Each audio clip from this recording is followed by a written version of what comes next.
After several days of travel along the chilly, snow-covered road, you finally approach a huge city. A city nestled lovingly in the heaving bosom of commerce, known as Waterdeep. If you can't gain a foothold for your brand here, you won't get it done anywhere, you shit.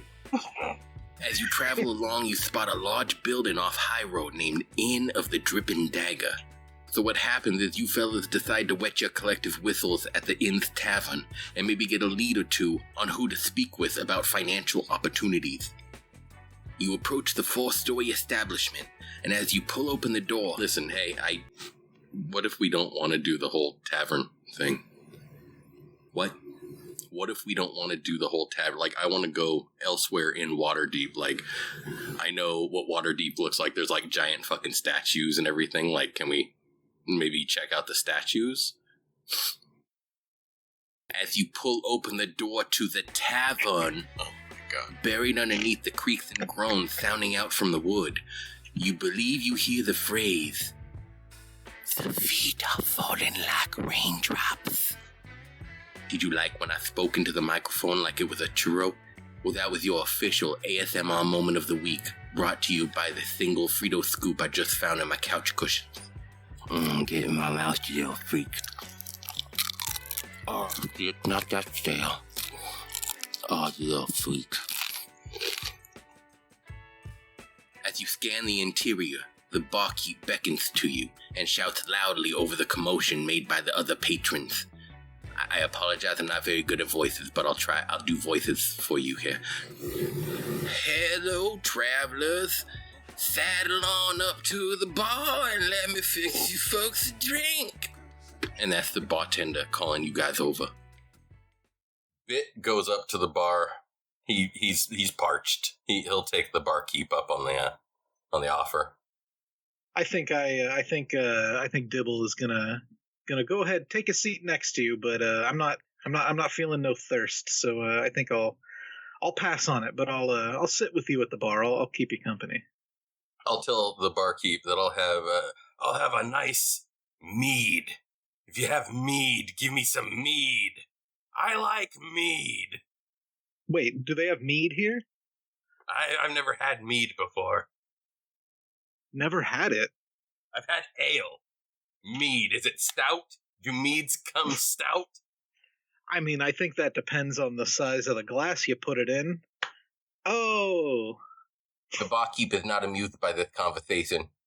So, I asked a question, barkeep. Do you have mead? Because I wasn't feeling thirsty, but my companion here, he decided that he wanted a mead, and I wasn't sure that you had mead. Do you have mead? You boys don't look like you're after mead. You boys look like you're after something special. Listen, we can get into that. We can get into it later. For now, please just tell me if you have mead or not. The barkeep looks over his inventory, and he glances back at you, and he glances back at his inventory, and he says, "Yes, sir, we have one mead available."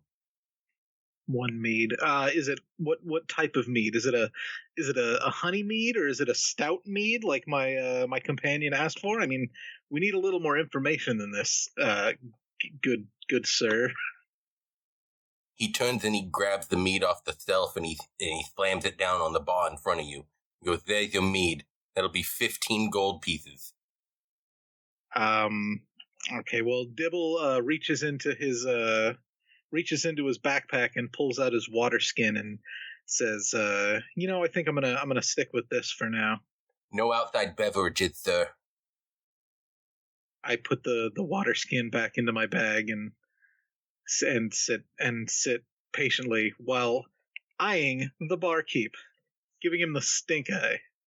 You notice that the barkeep looks very strange. He looks kind of greasy. He's got long black hair, and he's looking at you with kind of a skeevy look in his eye. Excuse me, barkeep, can you come over here for a moment?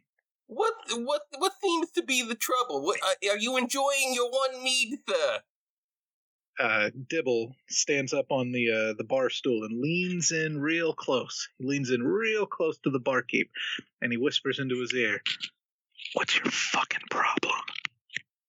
I know an adventuring type when I see one, and you boys look to be adventuring types, and I don't take kindly to people middling about, drinking mead or maybe not drinking my mead when they have ulterior motives to discuss. Well, I mean, I see what we're getting at here, but I mean, my friend here wanted a mead, and I would have taken a mead as well. I would have taken one, but you only had one, and you refused to tell me what kind it was, and you told me I couldn't drink out of my water skin, so, I mean, we're kind of at an impasse here. Yeah, Bitt has downed the mead almost immediately once it was slammed onto the table while you guys were futzing about. I've completely drank the mead. The one mead. That's fine. That was your mead. Yeah, you wanted the mead. That was what we sat down for. But this specimen across the table here, I'm gonna step down from the stool right now and just find my bearings. You have me seething, sir. You have me seething with rage. I don't know what this barkeep's problem is, but that was the best mead that I've ever had in my life. Well, that's good to hear, friend, and I'm glad that you enjoyed your mead. All right, so Dibble, he finds his bearings and he hops back up onto the stool, and he leans against the counter again, and he goes, "Barkeep, I apologize. I apologize for my demeanor when I came in here. I'm a bit of I have a bit of a temper, and I apologize for allowing myself to show my temper when I spoke with you earlier." He's trying to change. Yes, I'm guilty of a terrible. People don't change overnight, barkeep. No, and it's making the attempts, and I just, if you could please help me with my my attempts at change. I just want to extend my hand in apology. So what do you say, barkeep? Can you forgive me? The barkeep reaches over and straightens the lapel of your designer wardrobe, and he goes, "Water under the bridge, sir. Water under the bridge, sir."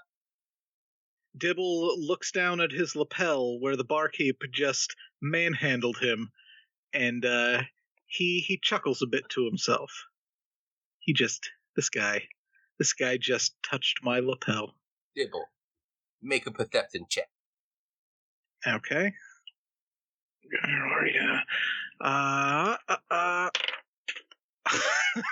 Fuck you. What was it? That's a 1. Wow. You look down at your lapel, and you see that the barkeep had his finger there, and he just lifts it up and goes boop to your nose. Sir, Mr. This is not a way to conduct business in an establishment of this kind. I know that my stature is small. You're very understand. Tiny, sir. I'm glad that you understand. I didn't want to say anything because I did not want to alarm you. I understand that I may look like a child to your eyes. What species, what race are you, sir? I'm just a normal human, just making my way in the world as a human is known to do. Well, thank you, sir. That's not suspicious at all. I have met humans before in my time, and I try my best not to judge them by the way they look. But you, sir, you seem to be fit to judge this young halfling. You seem to be fit to judge this halfling by his stature, and I am telling you, no, sir. No, you are not allowed to do this. Can Bitt try to make the perception check here? I mean, you could. That's what I just. I have a 12 passive perception. I don't know if that has anything to do with what's going on here. Bitt, you don't need to roll. Your passive perception is a 15, and that is more than enough to see that the barkeep has slipped a piece of paper or a note into the breast pocket near the lapel of Dibble's wardrobe. Okay, I as quietly as Bitt is able to do, goes, I think he slipped you a secret note. He did what now? Huh? So I I examine my myself, and I find the note in my pocket and I pull it out. What's this? As you open up the folded parchment, you see there is a logo that you recognize. It is for Acquisitions Incorporated, and it says, visit our home office in Waterdeep.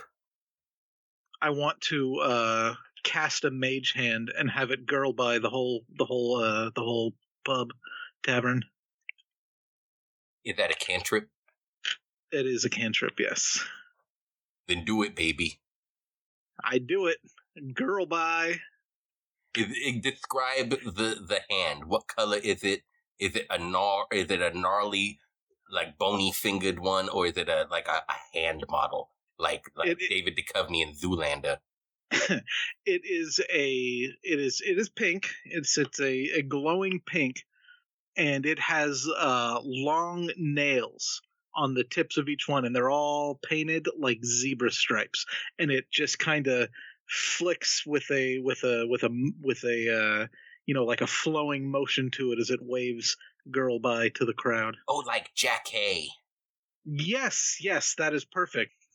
Does it say where? Does it give a street address? Yes. Well, no, I don't know. I didn't see a street address. Yes, you did. Okay, what was the street address that I saw? Okay, do I so I do have a street address. Is it on the note? It is on the note, and you can ask anybody nearby, and you might get some answers. So I look about out here and see if maybe I can spot any specifically halflings, because you know. But are there any people around that I can see? You see a few halflings about 100 yards away, but they're looking like they're just playing. They look like children. Okay. Where's my bag? Gotta look in my bag real quick. Can I use my disguise kit? You want to disguise yourself as a normal person? I mean, a human? Yes. Find a chair inside the tavern. So you pull the chair out and you make a little gown from one of the curtains up in the tavern to hide the fact that you're standing on a chair. And after about 5 or 6 minutes, you look like a human, a very creepy looking human. I don't know if you've seen your face or not, but okay. I beckon to the children. I mean halflings. Excuse me.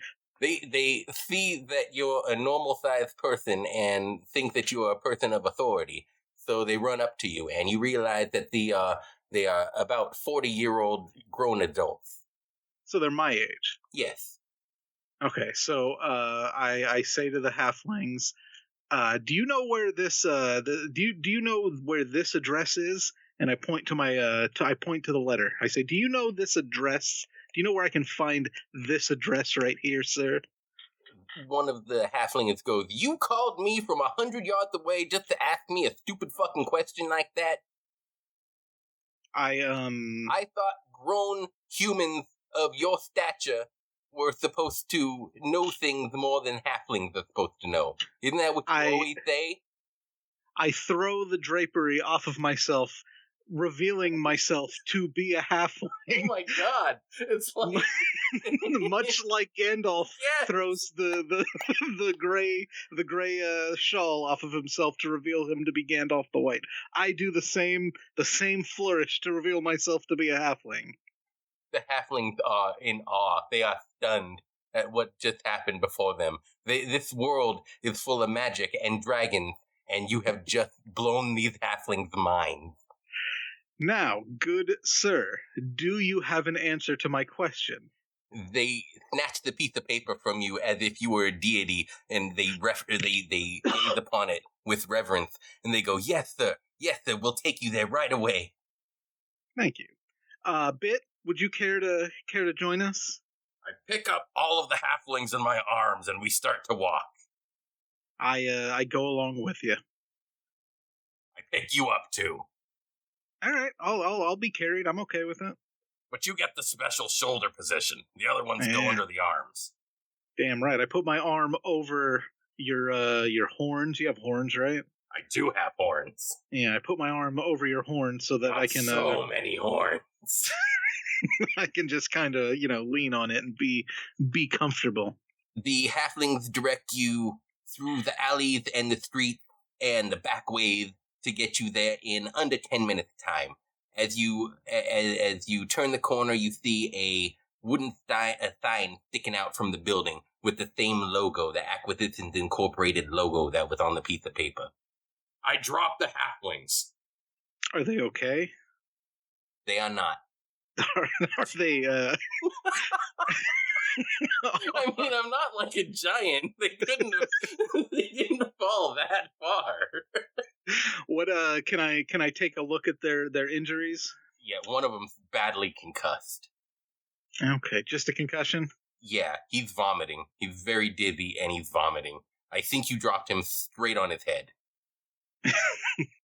Dibble, weren't you guys always supposed to land on your feet, or was that cats? I think you're thinking of cats. Same difference. Okay. So this one's got a concussion. I am going to point him in the opposite direction of where we're standing and tell him to go about his day. The rest of the halflings, they can do the rest of the uninjured halflings. Would they like to come along with us? They all are very, very terrified because the Dragonborn essentially pile drove their friend into the dirt. So they gather their friend and they carry him off. And yeah, things don't look good for the one with concussions. And it's our fault. Well, it's Bitt's fault. I mean, Yeah, I just said I dropped the halflings. I didn't say I pile drive the fucker into the dirt. Yeah, but I mean that's the chance you take, right? Yeah, you knew the risk signing up when you picked up the halfling. Yeah, no, I get it. I'm on the DM side here. He's right. That's the chance you take. Yeah, I see. I see how it is. Okay, so we're at the building, so I guess we want to go inside now, right? As you enter the doors of the head office, you are greeted by Barbara, the receptionist, who says, "Well, look at you. You must be folks of that adventuring persuasion, ain't ya?" Okay, I look down at her name tag and see I assume there's a name plate on the thing letting me know that her name is Barbara.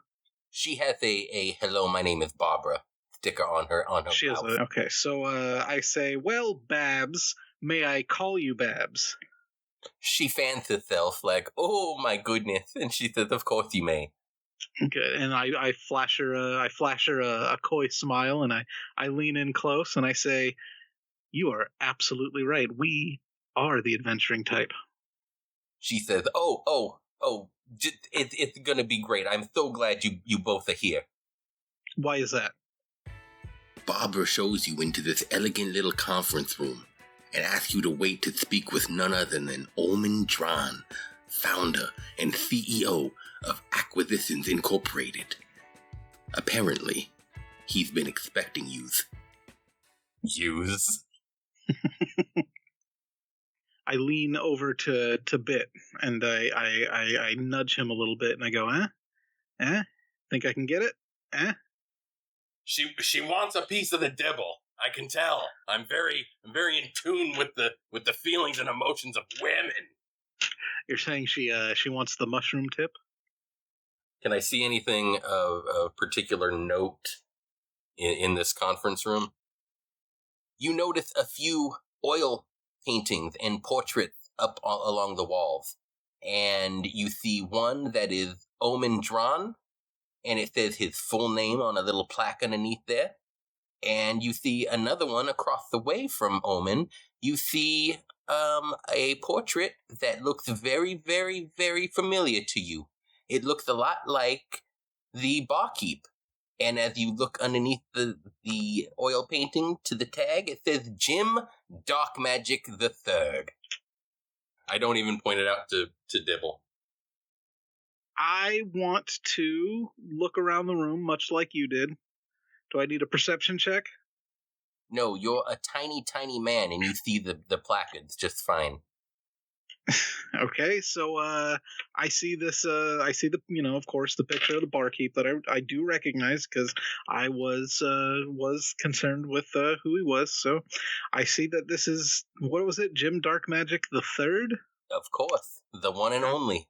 Well, really the third, but yeah, he's clearly not one and only. He's the third of his name. Uh-huh. So who's this guy? Like I recognize him. His name's Jim. You don't know him personally, but you have heard tales of one Jim Dark Magic the Third. I know of the name. Okay, so hey Bitt, I recognize this guy. He looks like a snack. You need some time alone with the painting, with the portrait? I mean, if you're offering. I am. I'll go ahead and I'll leave you be for a little bit. Well, actually, I wanted to hide in the room. You wanted to watch him. like a dirty bird, huh? Yeah, you bet. I've never seen a fucking God damn it! What race are you again? Dragonborn. I want to take a gander at his meat. Have you ever asked me before? I'm sure I would have just shown you. I have not. There's no need for the subterfuge. Okay, well, Bitt, can you show me your genitals? I'm surprised it's taken you this long to ask. It isn't long before the door to the conference room opens and an intense-looking half-elf in plate armor enters. He looks so savage, y'all. He wears a holy symbol of Tamora, the goddess of fortune, to bring this guy to Vegas with me, around his neck. He strikes a powerful pose in front of a portrait bearing his likeness, and you could easily deduce that this is Omen Drawn. "Hello," he says. "Thank you for answering my call so quickly. My contact said that there would be 5 of you. Barbara, what happened to the other 3? No matter.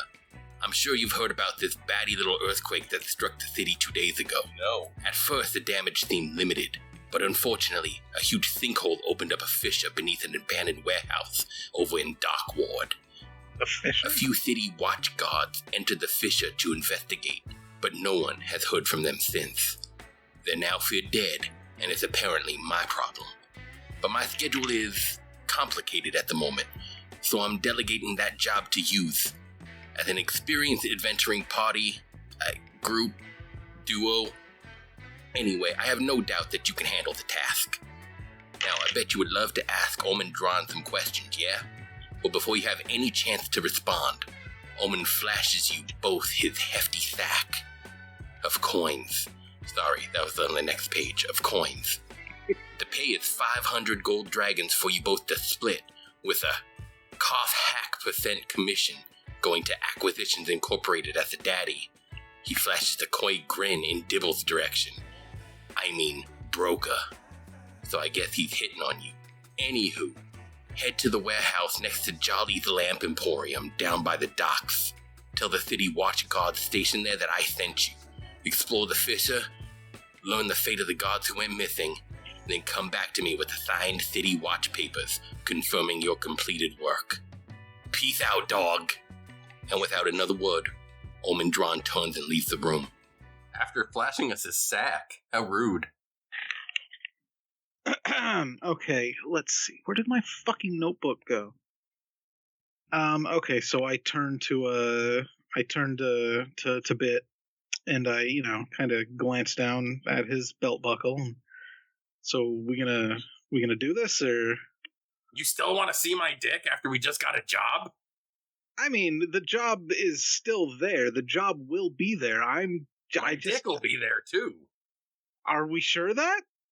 I mean, this job doesn't exactly sound like something that is. Yeah, no, you're starting to scare Bitt now that he might not return from this job with his dick intact. I mean, no, I fully understand now. Yes, please look at my dick for the last time, maybe the last time in history. He reaches in to his loincloth region and he unfurls it because it's big enough to unfurl like a fire hose.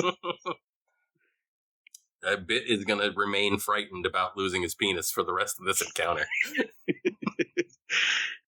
All right, so let's go back out of this room. I want to talk to Babs. A puff of white smoke erupts from out of nowhere. Oh my god, you guys are so surprised and whatnot. As the haze disperses, a handsome figure steps forward from the smoke. You recognize this dashing fella from the other portrait hanging on the wall. It says it's Jim Darkmagic of the New Hampshire Dark Magics. Except he's wearing a set of glasses that he apparently thinks is like hip looking, but it just makes him look like a prick. Anyway, he goes, I couldn't help but notice that you seem a little flustered. I believe Omen has mistaken you for a group of adventurers that came to him highly recommended, but due to a small mishap, they no longer quote-unquote have observable faces. The important thing to remember though is that I personally had nothing to do with it. You want my advice though? Do the job. If you can pull it off, Omen will be so impressed that you'll have all the support you'll ever need for whatever your endeavors tend to be.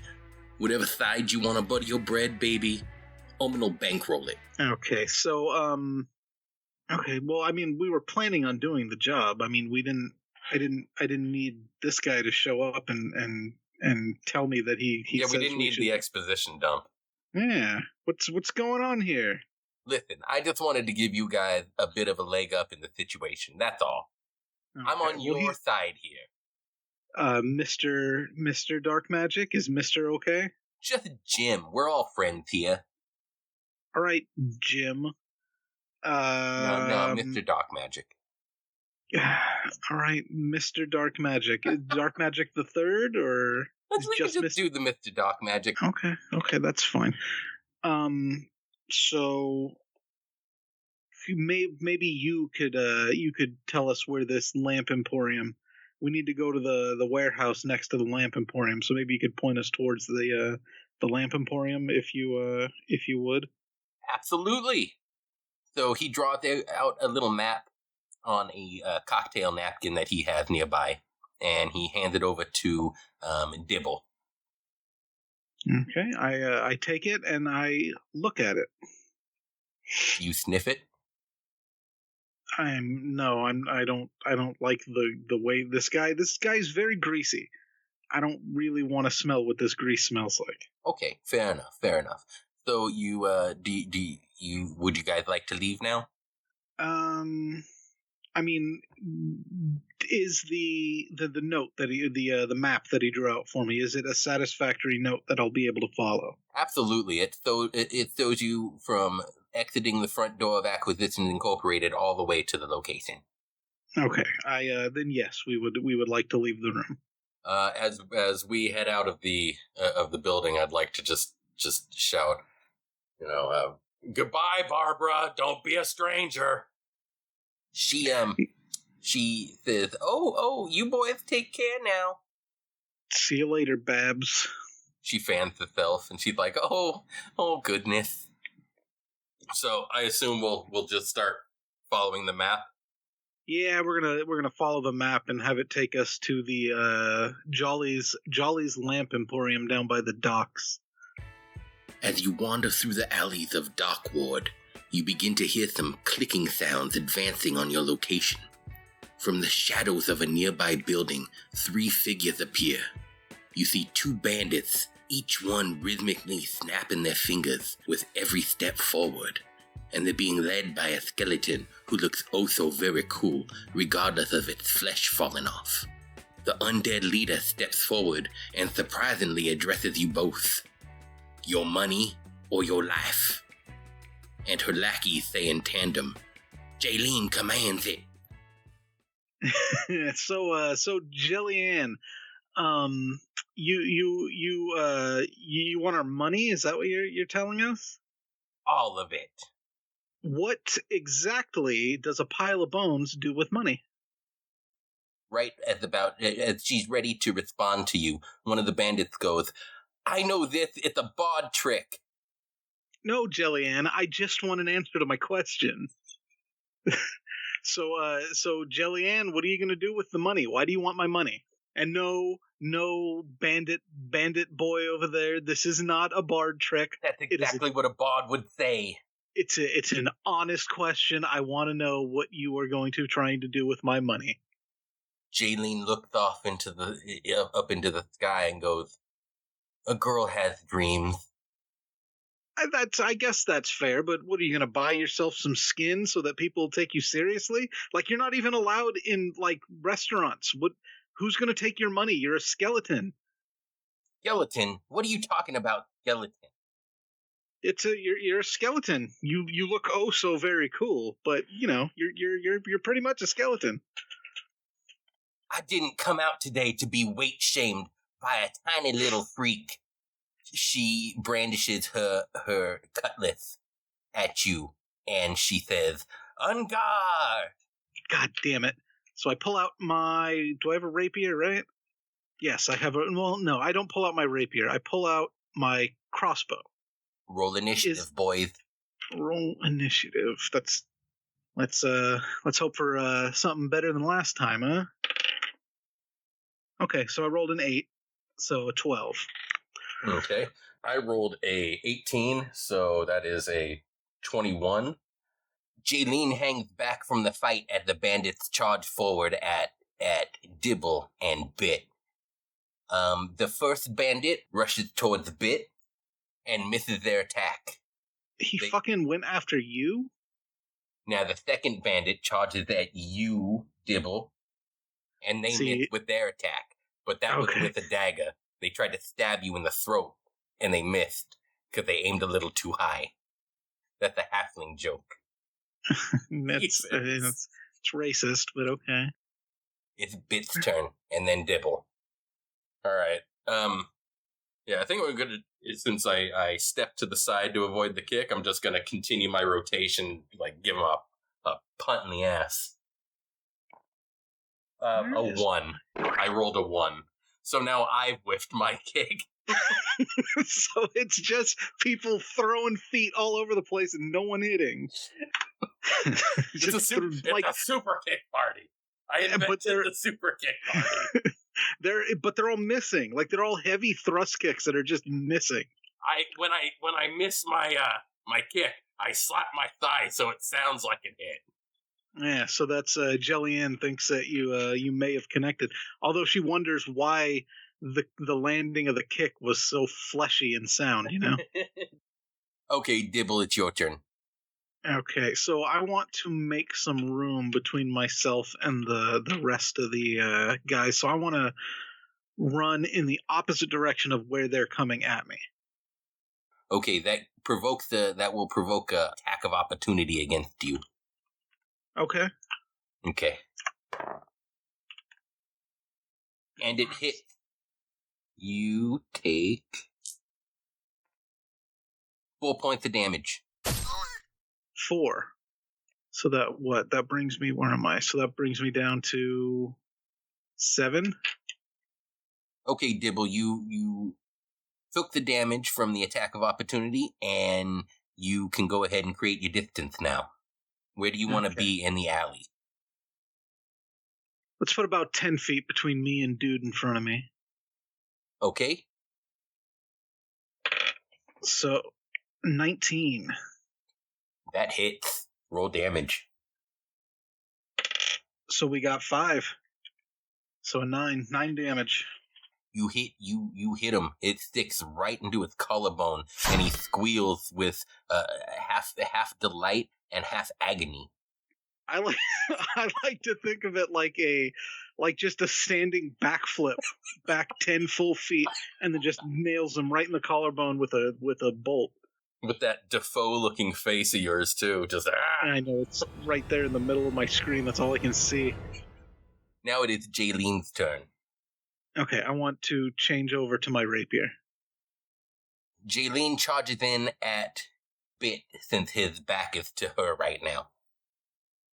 She takes her cutlass and she thrusts it towards Bitt, but she only clips a little bit of his hood that he's wearing over his head. She went for a headshot and she missed. That was a bad idea to go for a headshot. I mean, I'm a huge Dragonborn. Yeah, your head is like 90% bone. After Jaylene misses her stab, the first bandit comes running back after they whiffed the kick. They come back and they're like, "It's time for another kick."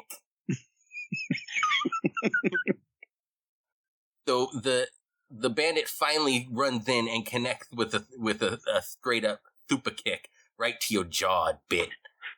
You also take 4 points of damage. And I'm at 10 now. Now, the second bandit, the one that has a crossbow bolt protruding from its collarbone, it looks to Jaylene and goes, "Oh, what do I do, boss? I'm losing a lot of blood over here." Is it fucking, what's his name? I hate that I'm not thinking of his fucking name. Matthew Lillard. Matthew Lillard, yeah. Jaylene turns to him and just says, "Kill him, you fool, kill him." He rolled a natural 1. So he comes at you and he drops his dagger in the process of trying. He like fumbles it in his run over. He's like, oh, Jesus. And he drops it and it goes down a sewer grate. How close is he to me right now? So he's right in front of you. And he was trying to stab, so he's down at my level, right? Oh, yeah. It is Bitt's turn. All right. I don't want to throw another kick because that would be embarrassing. Yeah, because you looked like a complete fool last time. So I'm going to grapple one of them and see how that works out.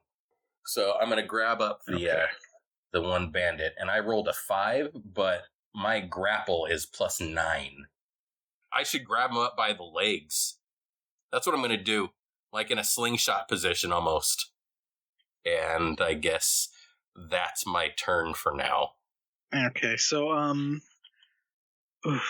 he's got that bolt sticking out of his neck. I kind of want to jump up there and pound it down into him farther. Oh, you could use your fucking loot. Use the loot like a hammer.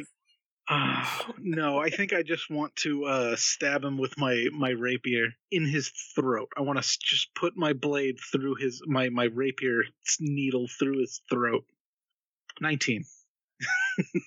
Okay, yeah, you slowly, you don't even rush in with your strike. You just step up and slowly and methodically push your rapier through his throat and out the back. I lean in and I whisper into his ear, "What is it? I can see you, but where's the dragon that shot you out?" Matthew Lillard looks at you with puppy dog eyes as the life drains from his body. Okay. He got woozy. "I'm getting woozy, boss." And as he dies and crumples to the floor, the bandit, who is also Skeet Ulrich apparently, looks over and he goes, "No!" But he's grabbed up by the leg, so it looked ridiculous. Okay, now it is Bitt's turn. All right, so I'm going to start spinning in a circle. Oh, that's a good trick. Like I want to beat Jaylene with Jillian. the body of the still alive Skeet Ulrich. Son of a bitch. That is unarmed with weapon, because I guess Skeet is a weapon, right? That's 7 plus 3 is 10. You don't hit Jaylene, but you rolled high enough to hit the bandit. So I'm going to say that you miss Jaylene entirely, but you end up thudding the bandit's head against the wall as you're spinning around. One of the beams to the wall, it just cracks it right upside the head. I don't want to give everybody I come in contact with concussions. Yeah, you're right back. Nobody wants to work with me. So what you need to do is do a 1d6 bludgeoning damage. That is a 6. Okay, he takes that damage right to his skull. And you are still holding on to him unless you want to drop him. No, I'll hold on to him. If I need to, I'll swing back around and bludgeon his head into the wall again. Now it is Dibble's turn. You just killed a man. Yeah, I got a corpse in front of me. I want to... I don't know, because how long... I have to take a turn to reload my crossbow, right? I think I'm going to do that. I think I'm going to reload my crossbow. Okay, do you want to move somewhere in a better position, or do you want to stay where you're at? Because you said you put me at the 10 feet away from you, right? I think, yeah, maybe I'll go I'll move a few feet closer as I load my crossbow back up. So you're wanting to kind of get into point blank range? Yes. And going to aim it towards Jelly Ann. Okay, now Jaylene, she sees Jelly Ann. She sees that Skeet is still being spun around, and she sees you loading up your crossbow bolts. She has a decision to make. Shoot the hostage. No, I'm kidding. Have you guys ever seen Speed? Do you remember Dennis Hopper and he didn't have his fingers? Yes. That was a good movie. Okay, so Jaylene says, fuck it, and she goes over to Dibble. She rolled a 6. She misses. She stabbed. For some reason, she didn't walk all the way up to you. She just kind of stabbed from afar and was like, "Nyeh." It's like a West Side Story stab. Oh my god, it is. Yeah, where they easily just dive away from it. Yeah, exactly. So yeah, she misses you. She misses you with her cutlass supreme. The bandit that is being grappled by Bit, he tries to escape, and he does. He kicks free. His little legs kick free from your grasp, and he kind of tumbles backwards onto the pavement below. That's the noise he makes when he kicks free. He fucking squirmed out of my grasp, my Dragonborn grasp. Oh, maybe you were getting dizzy. Maybe I was getting, like, sweaty. Holding Skeet, I believe I would probably get palm sweaty quite a bit. I'm done with the bullshit of the unarmed fighting right now. Since my palms are sweaty. Knees weak, arms are heavy. Mom's spaghetti. It's vomit on my sweater already. But since on the surface I look calm and ready, I'm going to take my whip out and do a little Devo on this motherfucker. Whip it good. I got 16. That's 1d4 plus 5 slashing. Just think about the situation real quick, though. Like, you ran across the battlefield, picked this guy up by his legs and spun him around and slammed his head into something, cracking it. And then he wiggled free, so you pulled out a whip and whipped him. And that's 3 plus 5 slashing, so that's 8. Oh yeah, you crack him across the mouth real good. Now, does he like it, or is this painful for him? He as opposed to Lillard over there, he does not squeal with a little bit of joy. He squeals in pain. It's a whip. It's a whip hitting him right in the mouth. He is Skeet Ulrich, so you never know. It splits his lip, and if it was just a little harder, you know it would have exploded his head. Jesus Christ. That'd have been great. But he grabs his lip and he goes, "It's the big one, Elizabeth, I'm coming." And he falls prone to the ground. He's not dead, but he's prone, and he's grabbing his mouth. His Johnny Depp mouth. Dibble, it is your turn. Okay, so I got all my shit ready to go because I reloaded on my last turn. So I think I'm gonna go ahead and take a shot at Jelly Ann. Then she whiffed. Are you just holding it up? Like, yeah, she whiffed so hard. Like, she swung that knife so hard that the force of her swing lurched her forward, so her forehead is right up against the tip of the crossbow. I mean, that's what I would do if I were the DM, but, you know. It happens just like you set it up, baby. Okay, so we've got... What is that? That is a 13. So that would be a full-on 19. So I roll the 13 plus 6, so 19. That hits. And we got D6 plus 4 piercing would be 7 total. So 7 total damage. He takes that right to the face. She has a bolt sticking right out of her nose cavity right now. She's like, "Oh God, my skeleton face." She kind of looks badass with it though. It's like a skeleton face with a Pinocchio nose, but the nose is a crossbow bolt. Okay, it's just popping right out of the nasal. Yeah, you could cavity. boop it if you as a bonus action. You could boop it if you want. I'm gonna use my bonus action for my bardic inspiration to give you that D6 roll. Inspiration roll. I appreciate that because, you know. I scream at her. All you had to do was tell me what you wanted to do with the money. I might have given it to you.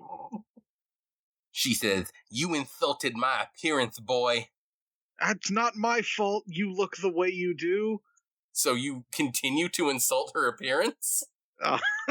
Well, it's not my fault. The appearance insults are a result of her looks. You don't understand. You're butt ugly. It's not my fault. You're so ugly, I have no choice but to mock your appearance. Viciously. She grunts out of frustration. She goes, You will pay for this. My beautiful face. My beautiful visage. You know you're not a human anymore, right? Like I'm sure you were lovely back before the undead curse got cast upon you. I'm just over there still whipping Skeet in the face.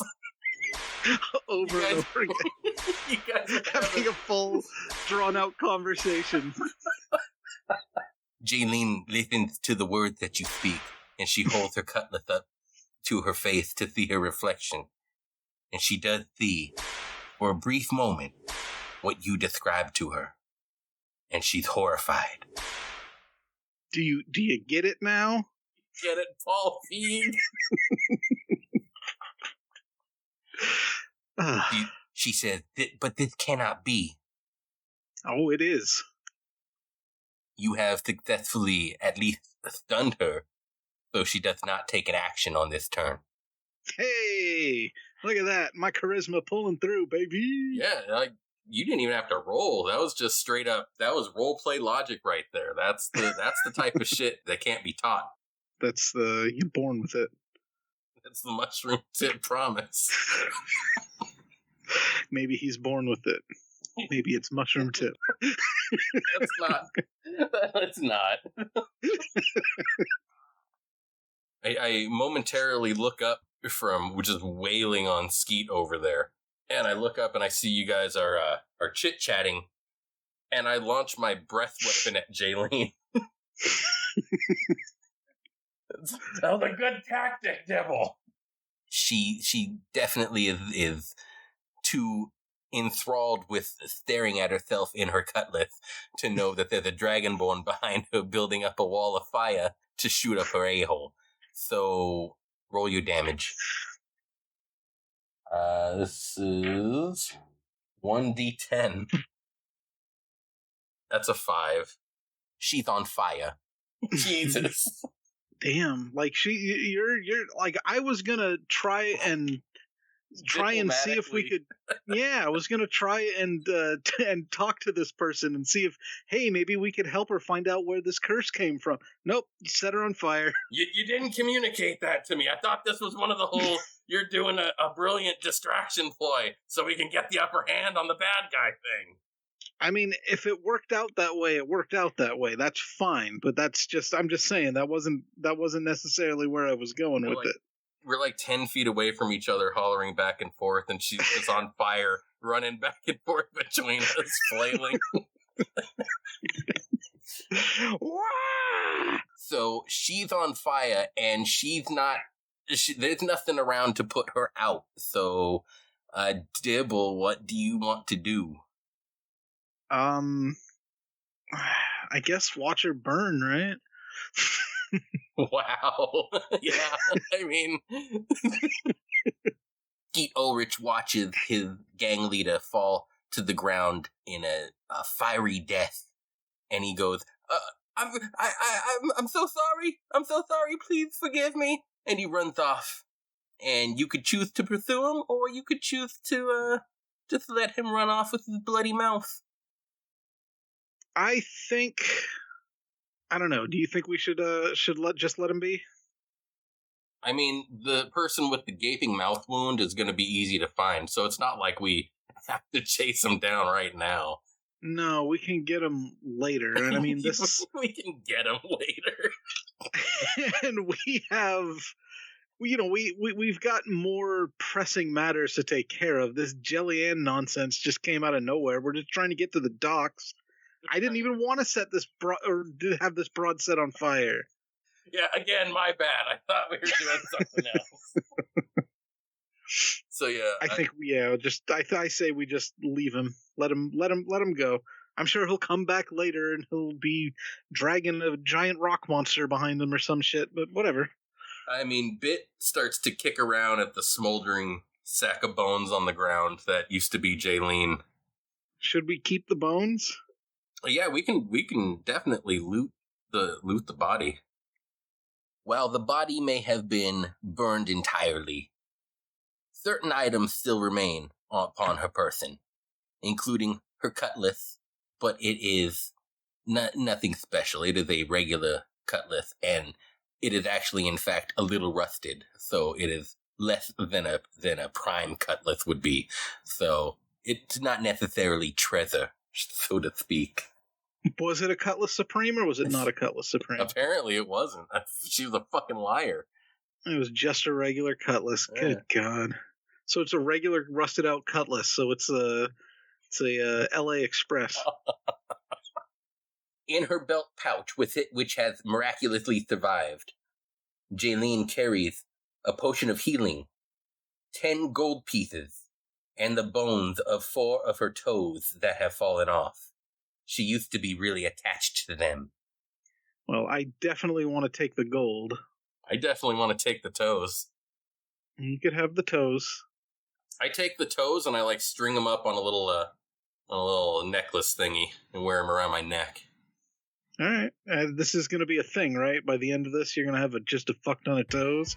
Up ahead, you see a sign for your destination. Jolly's Lamp Emporium and the warehouse next door.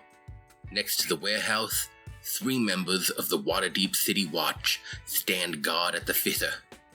No one else is on the street except for a drunk halfling stumbling around. Yeah, there's your halfling. The captain of the watch sighs as she takes you both in.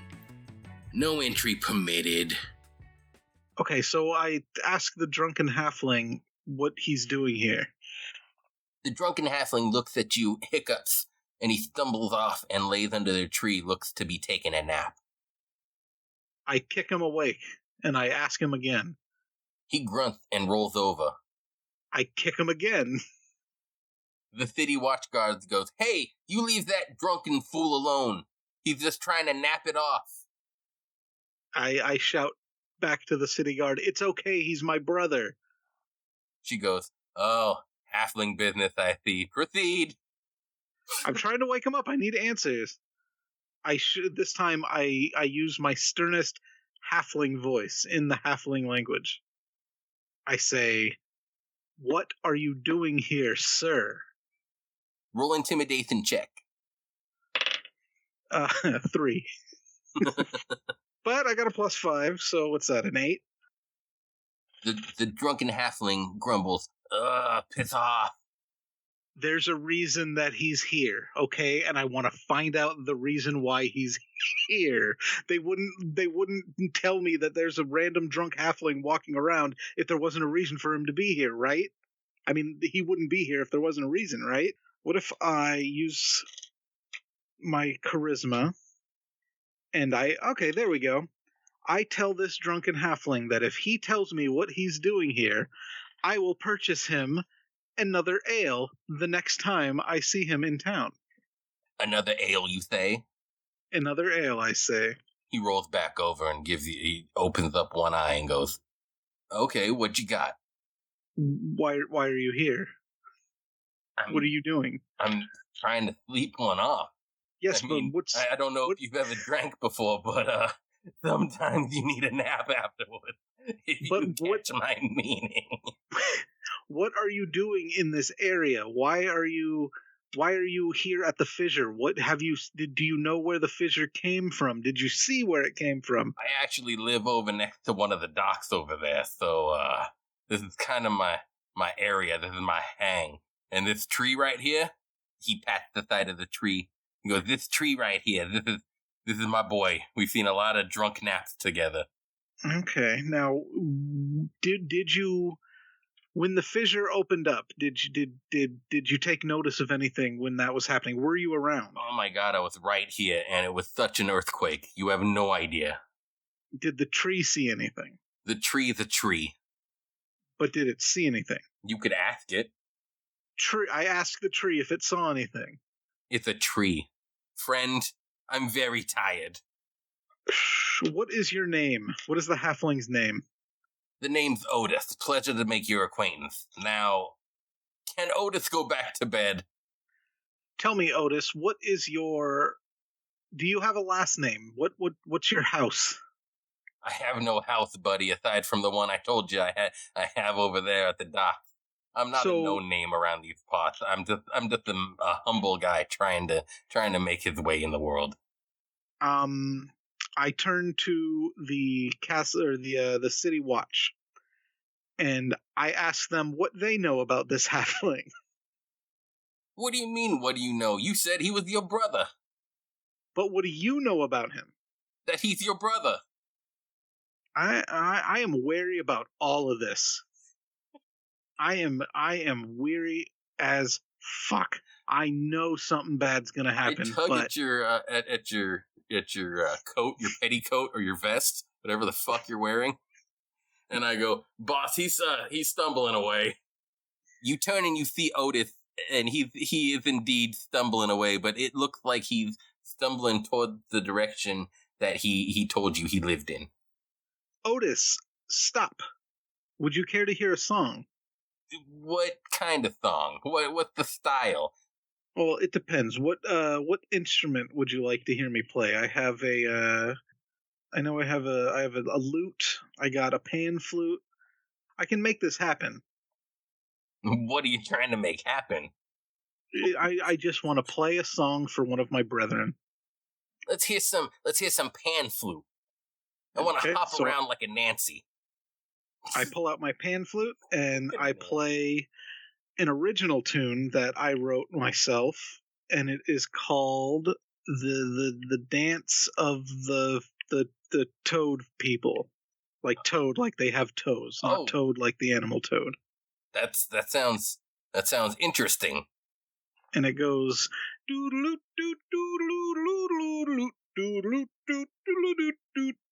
that's it.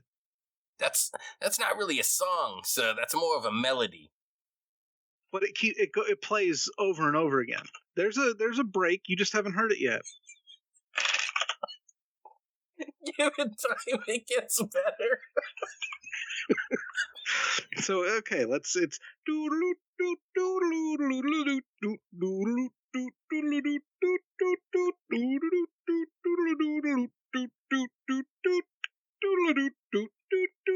Otis does begin to start getting a groove on and start shuffling from one foot to the other, but his drunken state makes him stumble a little bit while he's dancing. But he is enjoying the tune. You have played a nice little tune for your brethren.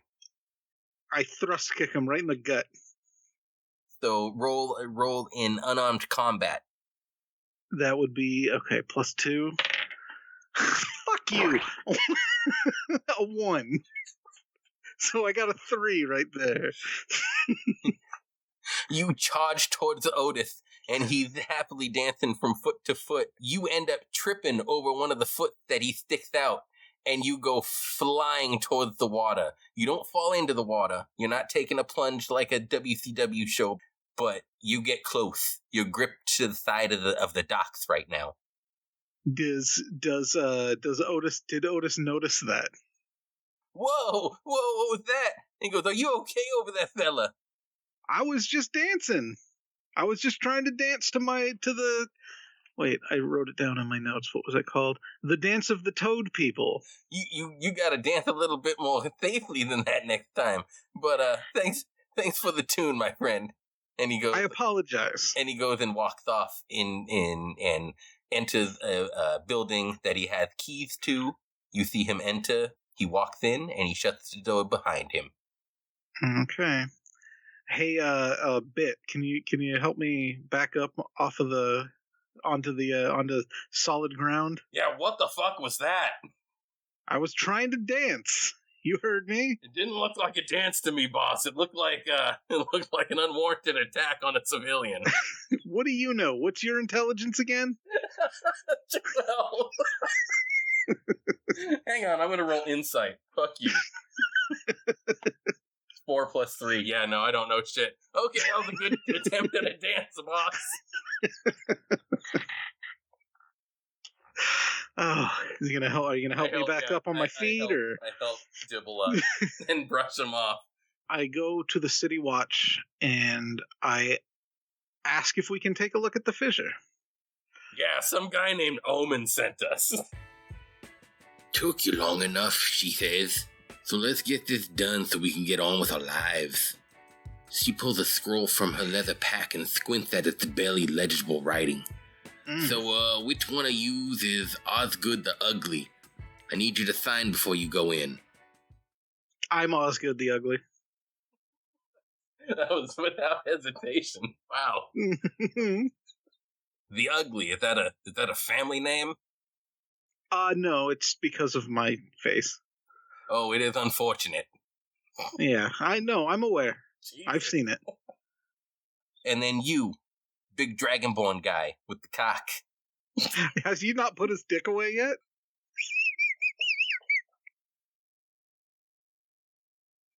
So we did that whole fight where you're whipping the guy in the face and spinning him around and your dick was out the whole time? Yeah. And what's your name? I grab the list and I look it over. Yeah, this is me right here. Pippin's Gibberjaw. I hand the list back to her. She goes, okay, Fippins. Okay, Osgood. Get going. Get in there and see what you could find out. All right, so I guess we gotta go weasel our way down into the fissure. Inside all the bullshit, a hempen rope anchored firmly in the rubble dingleberries down into the darkness. The tear in the earth descends at an angle, looking kind of like a butt crack, making it impossible to see how far down it goes or what waits at the bottom. Exactly like a butt crack. The fissure goes down, and there's already a rope there, so that's great that we don't have to use our own ropes. That's nice. We're gonna rappel on that rope down into the butt crack, the fissure that looks exactly like a butt crack. Okay, make a strength or athletic check. But they're both +0. I rolled a 3. Grab a hold of the rope. You spit on both of your hands, and you rub them together. You grab hold tight of the rope, and you plummet straight down. Is it because the rope fell, or I just didn't have a good enough grip? You didn't have the grip, baby. Okay. Well, I'm plummeting down. You take 3 bludgeoning damage. All right, I'm going to roll my athletics check, which I am not only proficient in, but I am also an expert in. Shit, we probably could have had you climb down there, and I could have just hung out on your back. Right? Yeah. We need to strategize better. Okay, I rolled a 13 + 9. No, you shimmy down the rope. You do it actually upside down and backwards, just to kind of be a... Just to be a dick. Just to be a show off a little bit. You're showing off in front of the City Watch. And you get down there, and you see Osgood, and he's looking battered, but he's okay. You're Osgood. Oh, that's right. How's my face? Is it still ugly? Have you put your dick away yet? Fuck no. Can you maybe put your dick away while we're digging around in this fissure? I finally put my pecker away. Okay, is it dark? It is dark. I have a torch and a tinderbox, so I can make the torch. If you want to hold the light to guide us, I can make a torch. Yeah, I think I'd rather hold the torch because you are the better fighter. Okay, -1 torch to me. All right, I light the torch up and I hand it to Dibble. I'll have my dagger in my other hand. When we get down there, I pull my longsword. Okay. All right, so I want to look around and see what I see. I assume we're on this pile of rubble. I want to look through the pile of rubble, see if there's anything there that might show me what happened. Make an investigation check. Investigation. 8. 8 plus 2, so 10. You see some of the recent blood, and you know it's yours. You're bleeding. Okay, so I want to check over myself, see where I'm bleeding from. It cuts on your hand. When you fell, you tried to brace your fall, and you cut your hand so kind of bad. I guess I'll lead the way, because I have the torch. As you start to move towards your destination, you hear scratches and squeaks. Before you know it, a giant rat has burst from one of the holes. Can I talk to the rat? I want to use my speak with animals. And I want to ask, or I want to, just, hey, whoa, hey, we don't want to fight, man. We're just some pals. Because we're just, we're some pals. The rat looks at you and goes, "Whoa, you can talk?" Yeah, I can talk to you. We're friends, right? We're bros. Couple of bros. This is amazing. Hey! And he calls 2 other rats from the holes, and they come out and go, "Yeah, what's up, Chuck?" He goes, "This guy over here can fucking talk to us." Chuck? Your name was Chuck? Oh yeah, Chuck. Chuck, nice to meet you. My name's Chuck? Dibble, and I reach my hand out to shake his hand. No, I got it. I reach out to shake Chuck's hand, or his little rat hand. He reaches out and grabs your finger. He goes, "Whoa, you got some blood in your hand there, buddy." Oh yeah, well I fell down earlier. We're trying to figure out what made this giant hole. You see the big hole above us, right? We're trying to figure out where it came from. Did you see anything? He looks up and he goes, "Oh my God, that is a big hole. No, I haven't seen that yet." Would you like me to play a song for you? Oh my God, that's amazing. You could sing too? I can. Would you? Well, I can sing, but I would much rather play it on my instrument. Your penis? If that's what you want, sure. I call it a lute, but that's what all rats call their penises, is instruments. Instruments of destruction, we call it. It's I have a lute. See, it's like it's this we ain't got no treasure. Stringed thing. We don't got no treasure. Oh yeah, but it's a different kind of lute. It's an instrument that's called a lute. It's like a flute without the F, but the instrument itself is nothing like a flute. You've confused this rat. Do you want to hear some music? It'll calm you down. I'm not agitated, but sure. Well, it'll ease your confusion. Okay, sure. I'd like to be not confused no more. This is all very, very new to me. Do you have any requests? Have you ever heard a song before? I once heard tell of a song called "The Dance of the Toad Person." Now, granted, I only heard about it a few minutes ago, and it was from somebody topside, but I always wanted to hear that song. Okay, well, I can play that for you, but that's on the pan flute, not on the lute. Oh my God, can you play it on the lute? I don't know how. It doesn't sound like you're a very good musician. Well, it's the thing. I can play it, but it is a song that is specifically made for the pan flute. So if I play it on the lute, it's not going to sound as good as it would sound on the pan flute. One of the other rats pipes up and he goes, "That's called a transpositional talent. And if you can't do that, you can't do that. That's okay. Just say it." No. I'm not saying that I can't do it. I'm saying I refuse to compromise the composition. The composition was made specifically for a pan flute. And I refuse to compromise that. Louise, what am I hearing him talk or squeak? You're hearing him squeak. You don't understand. It's bizarre. All of a sudden, he started to squeak, and the rats are like looking around, and they're talking. They're like squeaking at each other and squeaking back at him. You're actually kind of amazed at what's going on right now. But no, the Dance of the Toad People is written specifically for the. It's like would you want Beethoven to play the Fifth on an organ, or would you want him to play it on a harpsichord like it was meant to be played? I don't know. It's Beethoven. It would probably sound good either way. But that's not the point. Because he's got transpositional talent. It's not the point. I'm not saying that I don't have. I'm not saying fuck you. I'm going to play it on the lute. Okay. How long does this spell last? Are you going to run out of time? Let's see. Speak with animals. 10 minutes. So I got 10 minutes. Fine. I can argue for at least 8 more minutes. I'm going to play it on the lute, okay? So I pull up my lute and I play the song. It doesn't sound right because I'm not playing it on the pan flute. Because the last time when I played it for the drunk hobbit, or halfling, I don't know, is hobbit a racial term? I think it is. Yeah, but for the drunk halfling, when I played that for him, I mean, I can say it. Yeah, you can. Right? You can call him your hobbit.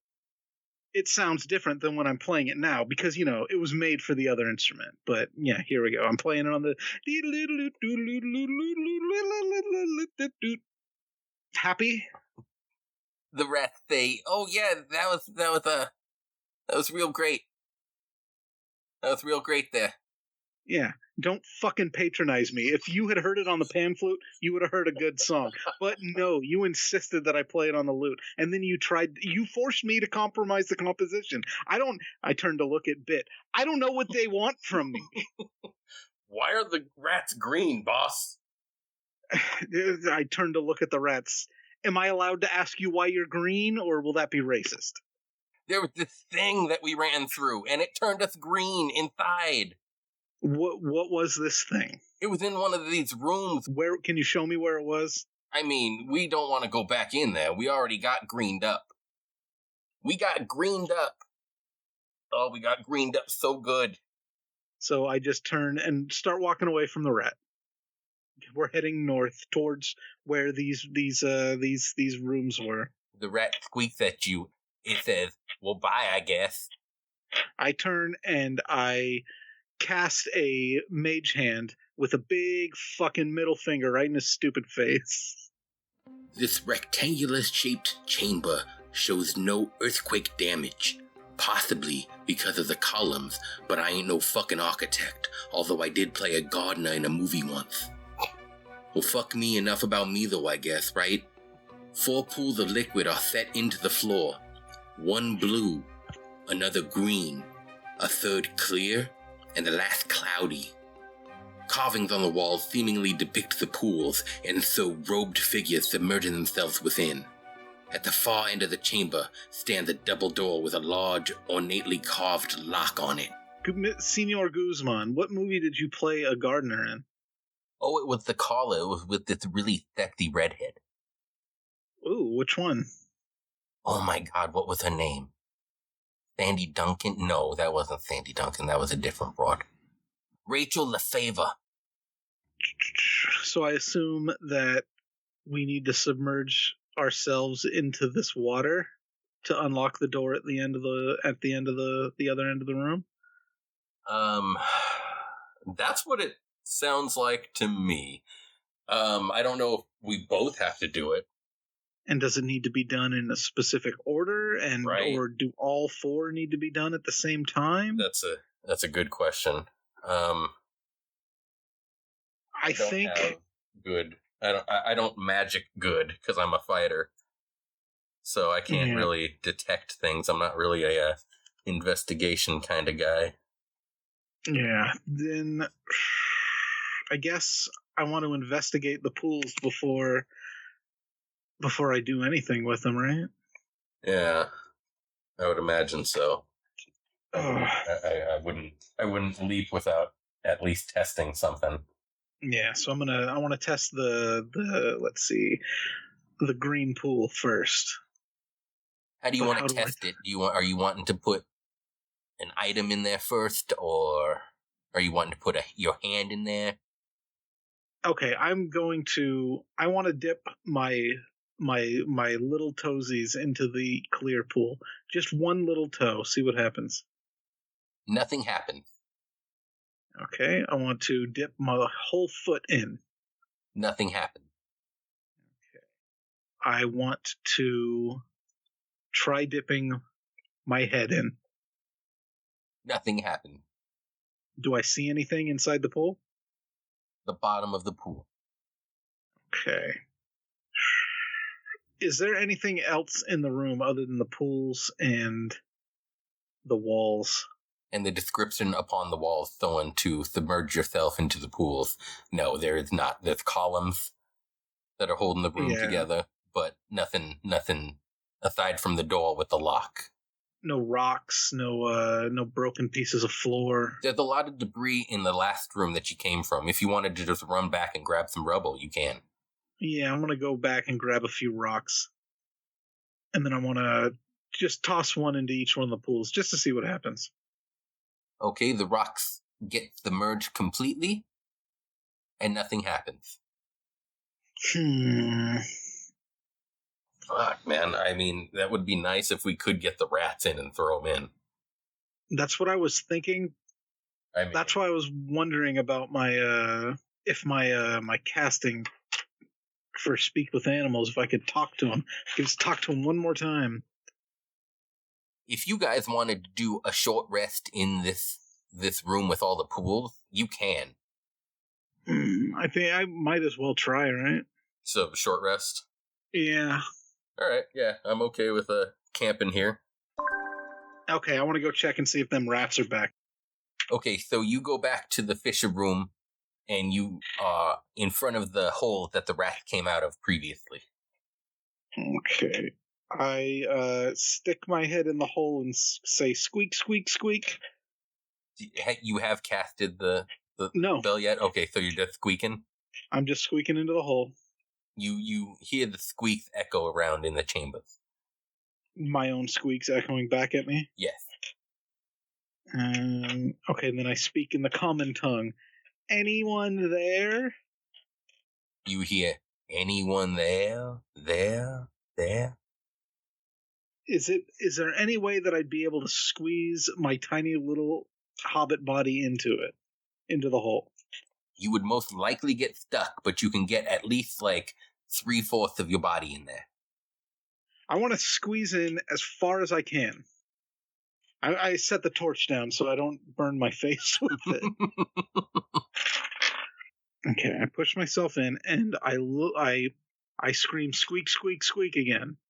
You hear a faint shuffling sound further in. Okay, now I want to go ahead and cast the Speak with Animals. Okay.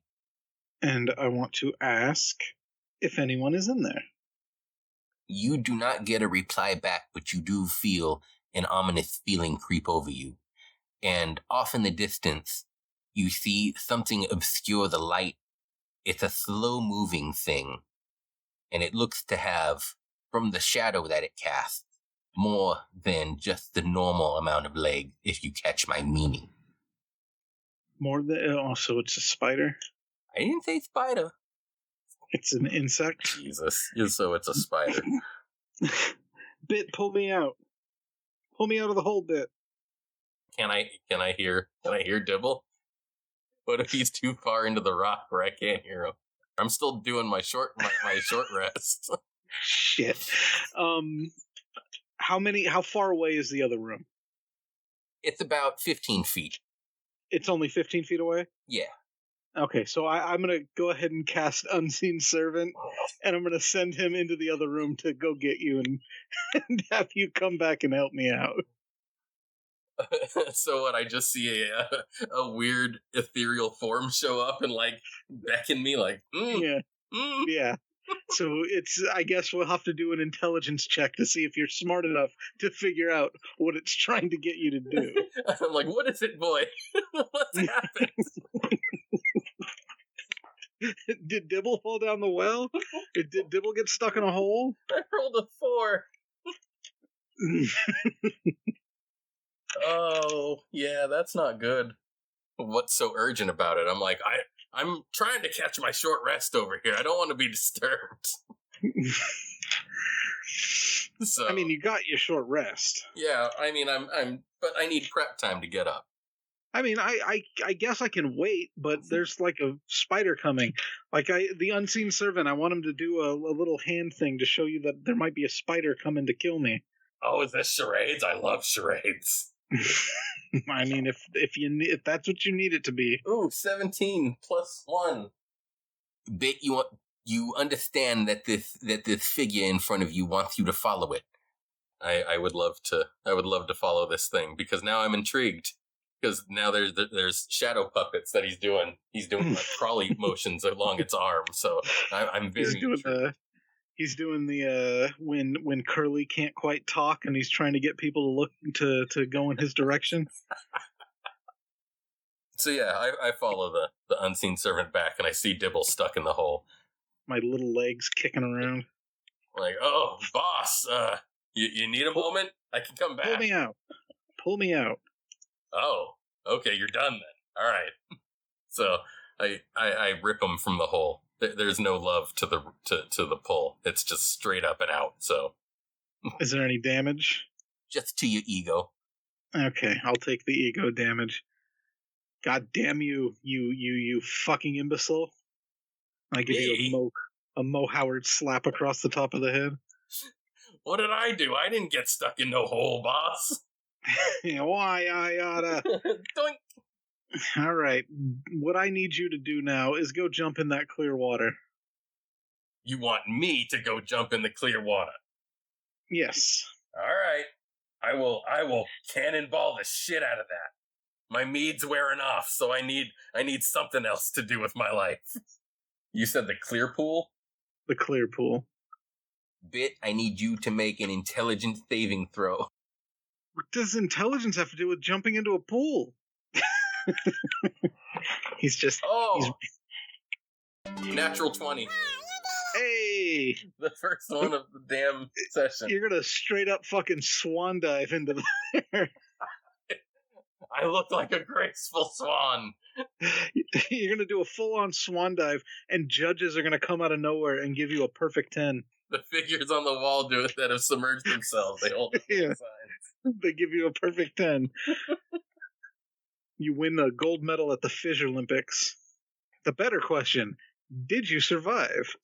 As Bit jumps into the clear pool and he gets submerged head to toe, he gains a clarity of mind. For the rest of this session, you get advantage on intelligence, wisdom, and charisma checks and saving throws. So that was beneficial. That's not bad. Wait, did we ever check the door? I mean, there was a lock on it. An ornate lock at that. So no, we didn't try to open it, but that's like the universal signal for this door is closed and shut. I wanna go check out that lock before I go jumping into any more pools. I wanna go check that lock. You see that the lock has a very obvious keyhole to it. There's no hidden button to unlock. There's nothing out of the ordinary. It is a key lock, but it's very ornate. Let's see. Can I use my thief tools to try and pick the lock? Yes, you may try to pick the lock if you want. 18 plus 2, and my dex is 18. Bonus is 4. So 24. You fiddle around with the lock for a moment. You tickle that spot like a lockpicker knows how to tickle it. and the lock pops open in response to your touch, to your expert touch. I pop out of the pool and I'm like, boss, did you see that? That was amazing. My cannonball was so graceful. I got the door open. Oh. Well, I got the lock off the door. I don't know if I got the door open. So, no more swim club? I mean, I would go jump in that pool, but I'm pretty sure that everything that it offered just got wasted on you. So.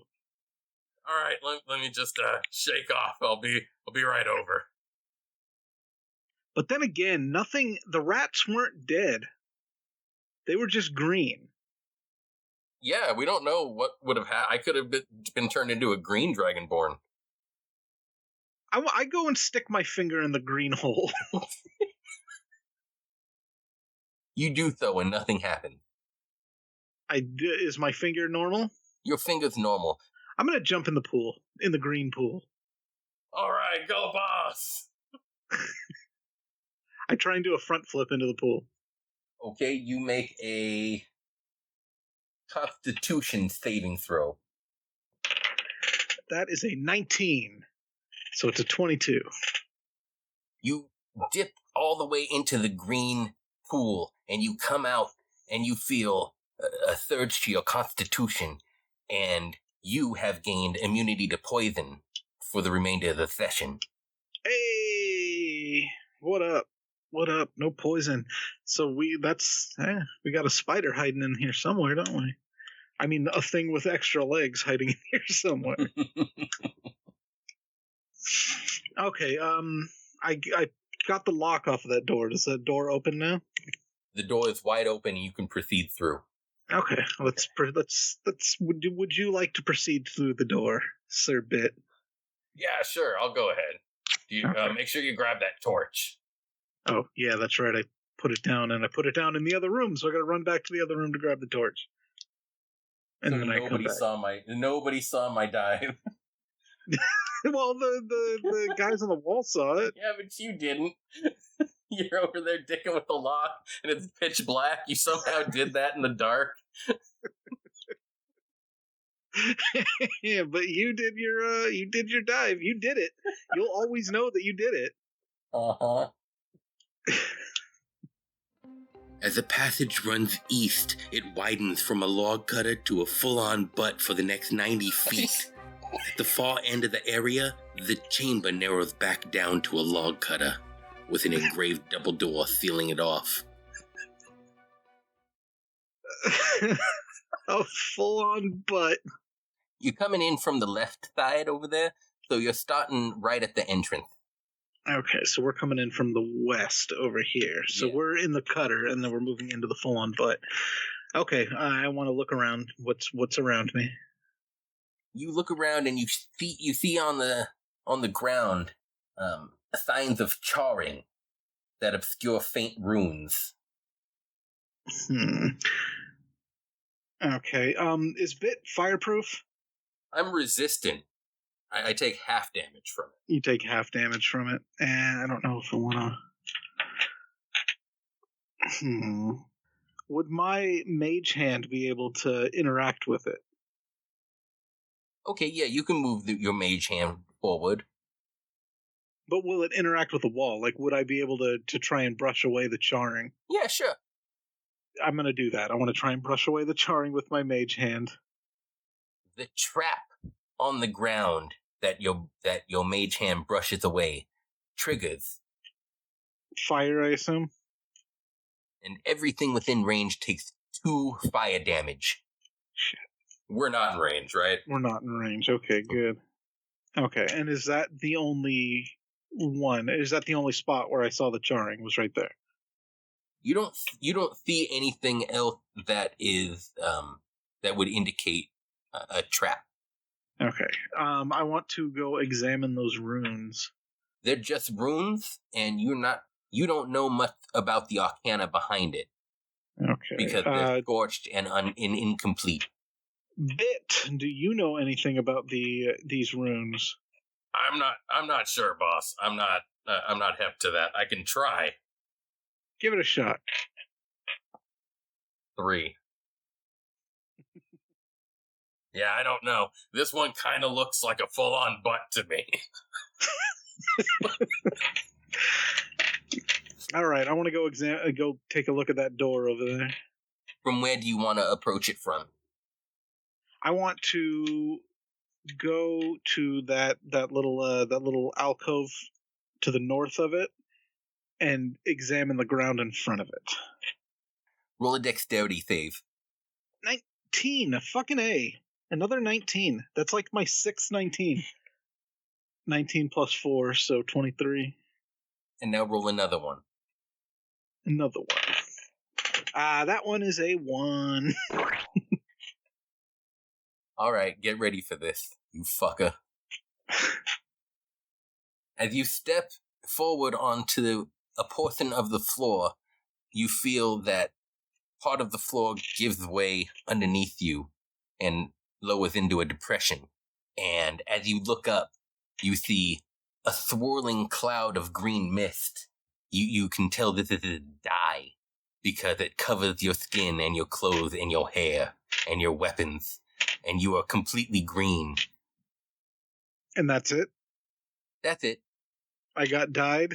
You got dyed. It's non-toxic, so you could eat it if you want. Is this what happened to the rats? Okay, can I check the door now? Is it a lock like the lock before? It is. Okay, I'm going to attempt to pick it, but first I look back at Bitt and I inform Bitt that I did indeed see his dive. It was amazing. Little stars light up in my eyes. I'm happy. And now I go back to attempting to pick the lock. I'm so happy I attempt to just bust the fucking door down. Okay. I You stand kneel down with your lockpicks, and I just barrel into the door over you, flinging my body against it. Does it work? Do you break the door down? Give me an athletics check. Oh god, that's 4. But hang on, I have good athletics. 4 plus 9, so that's 13. 13. Your body bounces off the door, and you land in a heap next to Dibble. God damn it. I look in your direction. So are you done? I got caught up in the moment, boss. I'm sorry. It's okay. It's okay.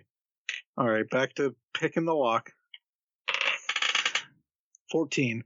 14 plus 4. So 18. You easily picked the lock.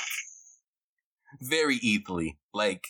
The only thing that hindered you there was the brief moment where a Dragonborn's body collided with the door above you. Oh, we appreciate the effort put forth. It's what I do, boss. It's why I'm here. I pick myself up off the ground. I kind of dust myself off. I guess there's nothing more in this room, so we can move on to the next room. The passage expands into a natural cavern whose ceiling is obscured by thick, dusty webs. 5 web cocoons hang down from the larger mass, their bottoms dangling 10 feet above the cavern floor.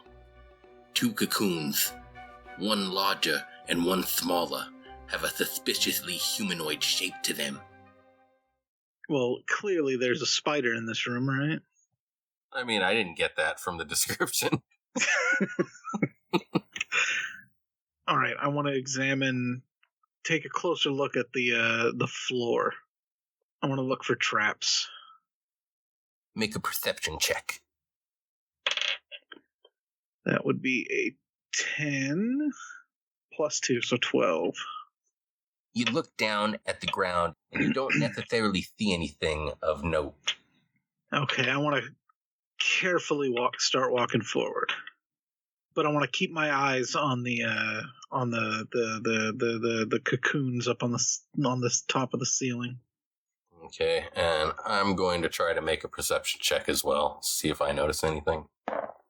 8 plus 5. That's 13. But you don't see anything either that would denote any kind of dangerous trap or anything like that. I slowly make my way across the room going, Spider! Spider! I know you're here, Spider! Well, I'm going to continue to taunt it? To call out to it. to try and get it to see if it shows up. Spider. Little spider. As you're looking around the room for the spider, you are unaware of a disturbance along the floor to your left as you make your way into the room. It's what could be perceived as a trapdoor type spider who lunges out from underneath a pile of debris and attacks the closest person within its range with its web. That would be you, Dibble. I start screaming for Bitt to help me, Bitt. Help me, Bitt. Help me. Help me. Okay, Dibble, you are restrained by webbing. Oh no. Just like Frodo. You are blasted up against the side of the cave, and you are stuck there. You can breathe, but you cannot move. What happened to my torch? It's still in your hand. It's webbed outside of the range of touching it to the webbing on you. Curses. So I guess I struggle in the webs. Roll initiative.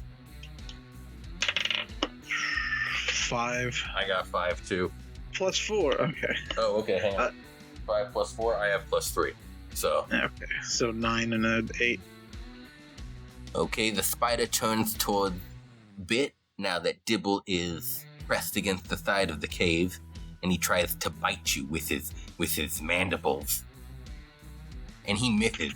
He tries to grab for your arm, but you pull away at the last second, and he misses. Dibble, it's your turn. Let's hope for the best here. 6. No, a 9. Excuse me, it's a 9. Okay, Dibble, you're still struggling against the webs, trying to free yourself. How big is this fucking spider? I know it's giant, but it's a bigger than me. It's a large beast. So I can still grapple this son of a bitch. Like I can bear hug this spider. Fucking German suplex it. Yeah, right? Let me razzle this spider a bit. Remember, his bones are on the outside, so concussing him shouldn't be that hard. Okay, I rolled a 9, but that was plus 9, so that's an 18. Bitt, you have successfully grappled the spider. All right, and that's my turn. No, the spider struggles and tries to wrap its many legs around you, but it's to no avail. Okay, so the spider's still stuck? Okay, so I want to use my vicious mockery. It's a 13. Roll. For the vicious mockery, it says 15. The difficulty was 15? Okay, yeah. And then it hit the spider. Okay, and the damage was for 4. I say, you're the loveliest hag in the coven. I can see you, but where's the dragon that shat you out? I say both of them. You gave it a double duty, boss. Oh yeah, double duty. 4 damage just from yelling at it, and I'm still stuck in the spider web. Okay, it's Bitt's turn. Alright, yeah, I'm gonna suplex the shit out of the spider. Yeah. So, unarmed, without weapon. Alright, that is it's 9, and that's plus 7. So that's a 16. That hits the giant spider. So I suplex the spider, so I'm gonna let it go. And what does that do? That does 1d8 plus 5 slashing because I used my dragon claws. That's 7 plus 5. That's 12. That's 12 damage to the spider. Okay, the spider gets a German suplexed. It tries to recover against the wall, and he's going to try to do the web attack on Bitt. That does not hit. So the web goes careening past your face, sailing into the wall behind you, and it is Dibble's turn. Good. I'm gonna use my mage hand and see if it can help me getting the webbing off of me. The mage hand hovers in front of you momentarily and snatches the torch from your hand. and very carefully set ablaze 3 little spots across your body that set the webbing on fire. But you do take a small amount of fire damage. Go ahead and mark down as 3 fire damage. 3 fire, so just 3 damage? Yeah, but you're scorched. Do I mark scorched anywhere on here? You can if you want, SA. I don't. You drop 3 of the webbing, and you move, but that is your turn only. That was my turn, yes. I'm glad to see you free, boss. Can we focus on the spider? I mean, you're okay though, right? You're feeling spider. You feeling loosey goosey, boss? I'm fine. Just making sure that you're ready to go, because this is kind of a dangerous enemy that we've got in front of us. Uh-huh. Making sure we're on the same page, unlike last time. You're not going to do anything diplomatic, boss? Not this time, no. I can't talk to this one. All right, if you say so. All right, I'm going to run over and I'm going to super kick the shit out of that spider. That is a 16 plus my unarmed.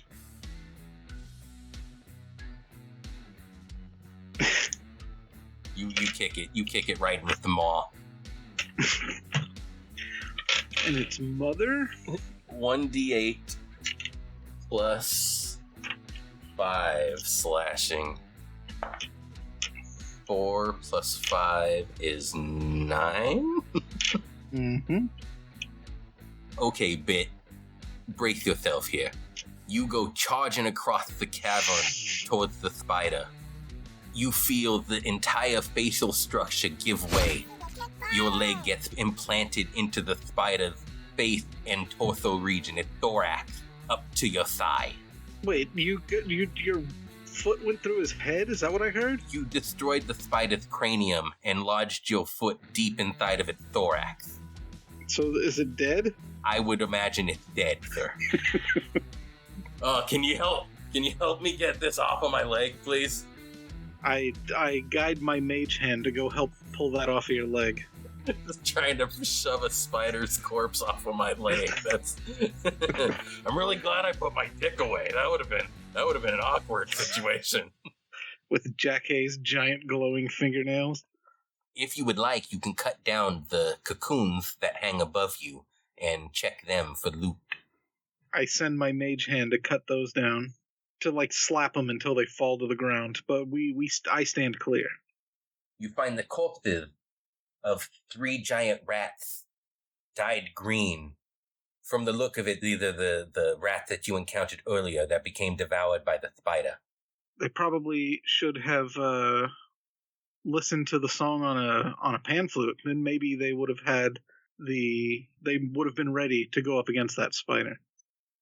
And on the 2 bodies, you find a flask of alchemist's fire, a vial of antitoxin, and a vial of holy water.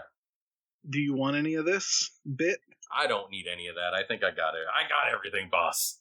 And I'll call for a short rest after that spider fight. Okay, short rest. So that'll be another hour tacked onto our stuff, but... The passage leads into a natural cavern dotted with stalactites and stalagmites, and maybe, just maybe, a stalactite if you're lucky, baby. It continues on to the northeast, but the uneven walls make it hard to see into that section, although bones and gear are plainly visible. All right, I want to examine that gear. Give me that gear, baby. Give me that gear.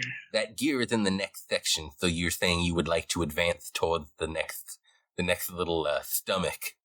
Yes, I'm getting ahead of myself. Yes, I want to dance around the stalactites. As you approach and move forward through the room, you hear something scuttle off to your right side.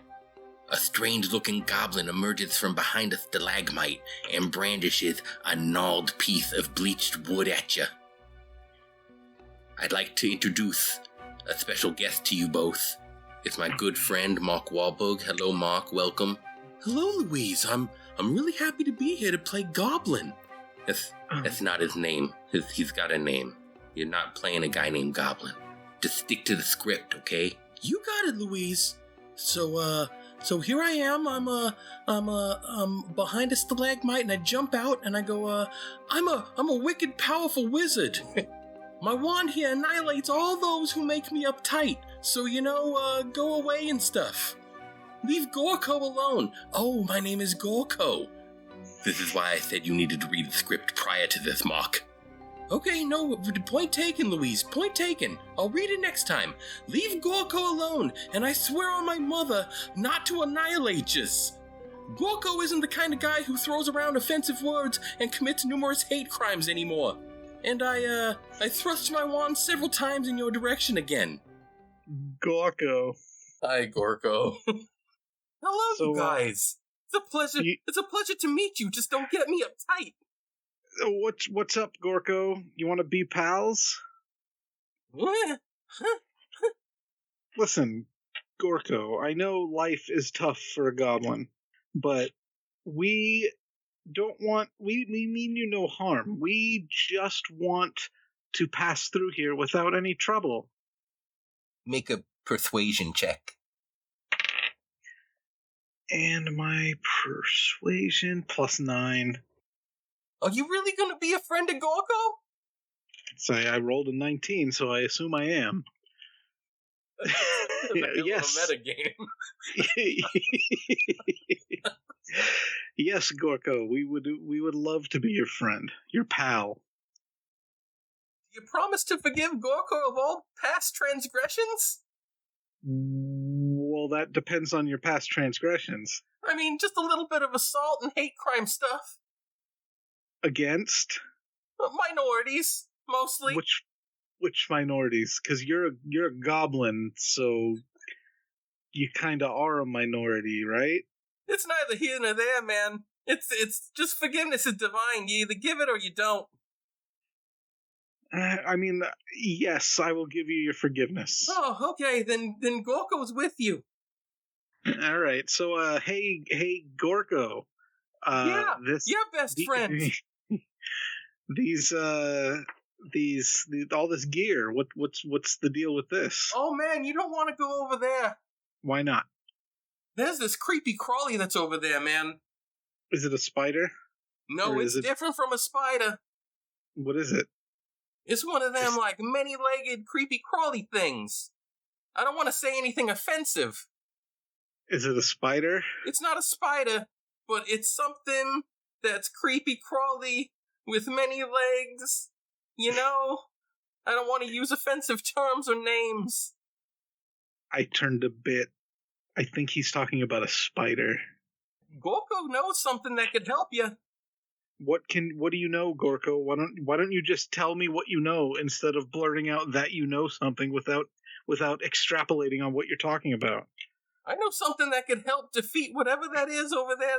That's a name I can't speak because it might be offensive to the thing of whose race it belongs to. What is it that you know? Stalactites. There's a loose stalactite in the little hallway between the rooms up there. If you guys were to throw something at it hefty enough to dislodge it, it may fall and kill the thing if it gets lured out. What if... Gorkoh, are you able to climb? I'm a goblin. Of course I can climb. That's a silly question. Have you never seen Transformers? How about you climb all over that Optimus Prime? And that was CG. That's hard to do when it's not there. How about you climb up there and you wait until the spider's underneath and you could knock the thing loose? I would, but Gorkoh doesn't have the strength to knock that loose. Alright, is there anything on the ground that is large enough for Bitt to be able to throw up there? I mean you, boss. Yeah, that was the only thing that I was thinking too, but I guess that's what we're gonna have to go for. So, fastball special it is then, boss. Fastball special it is, but we gotta lure the spider out first, right? I pick up Dibble above my head, and I kind of mush him into a ball shape. Uh-huh.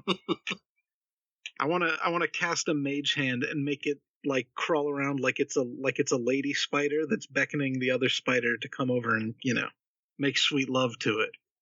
The mage hand crawls towards the opening when suddenly a giant centipede-looking creature slams down upon the mage hand.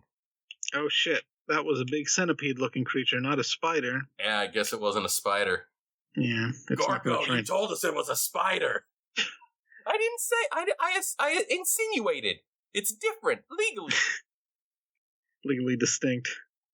All right, well, I guess we're over here. Well, Gorkoh, go stand underneath that thing and hope the centipede comes after you. The centipede is very angry at the mage hand, and it sees you, Bitt, standing with Dibble above your head, and it makes a move at you. Luckily, the centipede is not close enough to cover the distance to attack right now, and it moves into position in between both rooms in the hall. I got a +3. That's not bad. All right. Oh my god.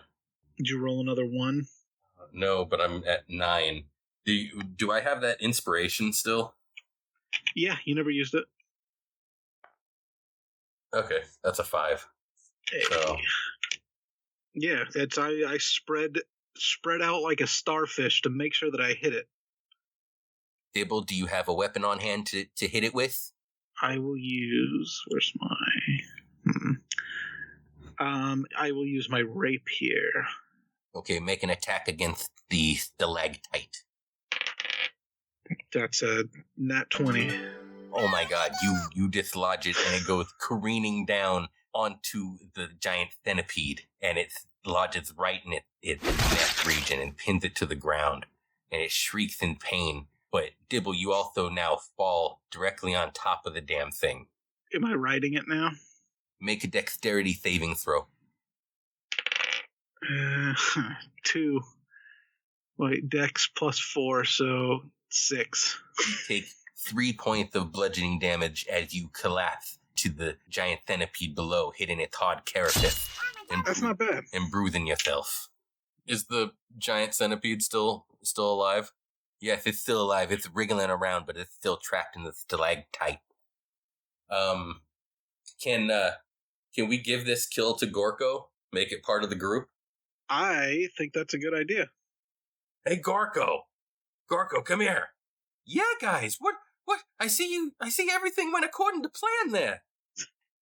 Say hello to your mother for me. Should I say that when I kill this thing? Sure. Say hello to my mother for you. And I dive in, and I rip at its face with my claws and my teeth, and I straight up jack this fool up. It's wicked good. You guys want some? Does it taste like a wall burger? That's not funny. That's not funny to joke about somebody's burger establishment like that. About your brother's awful burger place? That terrible, awful place. Yeah, it's not fair to slander it like that. I apologize. Gorkoh. It's Mark. We're gonna group now. Can we go look over the gear over there now? Yeah, let's do it. Let's do it, guys. But let's go check out the gear. You find in a backpack and a belt pouch 47 gold pieces. Do you want the gold bit? I took the gold in the last one. Yeah, I'll take the gold this time. Take it. It's yours. You find a large polished red garnet. Does Gorkoh want the garnet? Gorkoh would love the garret. You can have it. Thank you. And he takes it and he eats it. Okay, was it good? It didn't taste better than the creature did, but it's got its own appeal. Is it better than a Wahlburger? Absolutely. Okay, that's good. That's good. That checks out. That tracks. And also, sticking out of the pile of bones is a long sword with an ornate handle that looks like a skeletal hand, and the skull and bones motif is prominent in the design of the weapon. Well, I don't think a longsword's going to do any good for me. The thing's the size of my whole body, eh? I don't think size is really important. That's what my girlfriends always tell me. Why is she telling you that? Small penis. Oh, I gotcha. Yeah, I'll take the fucking sword. Because I think you left your longsword back in the other room.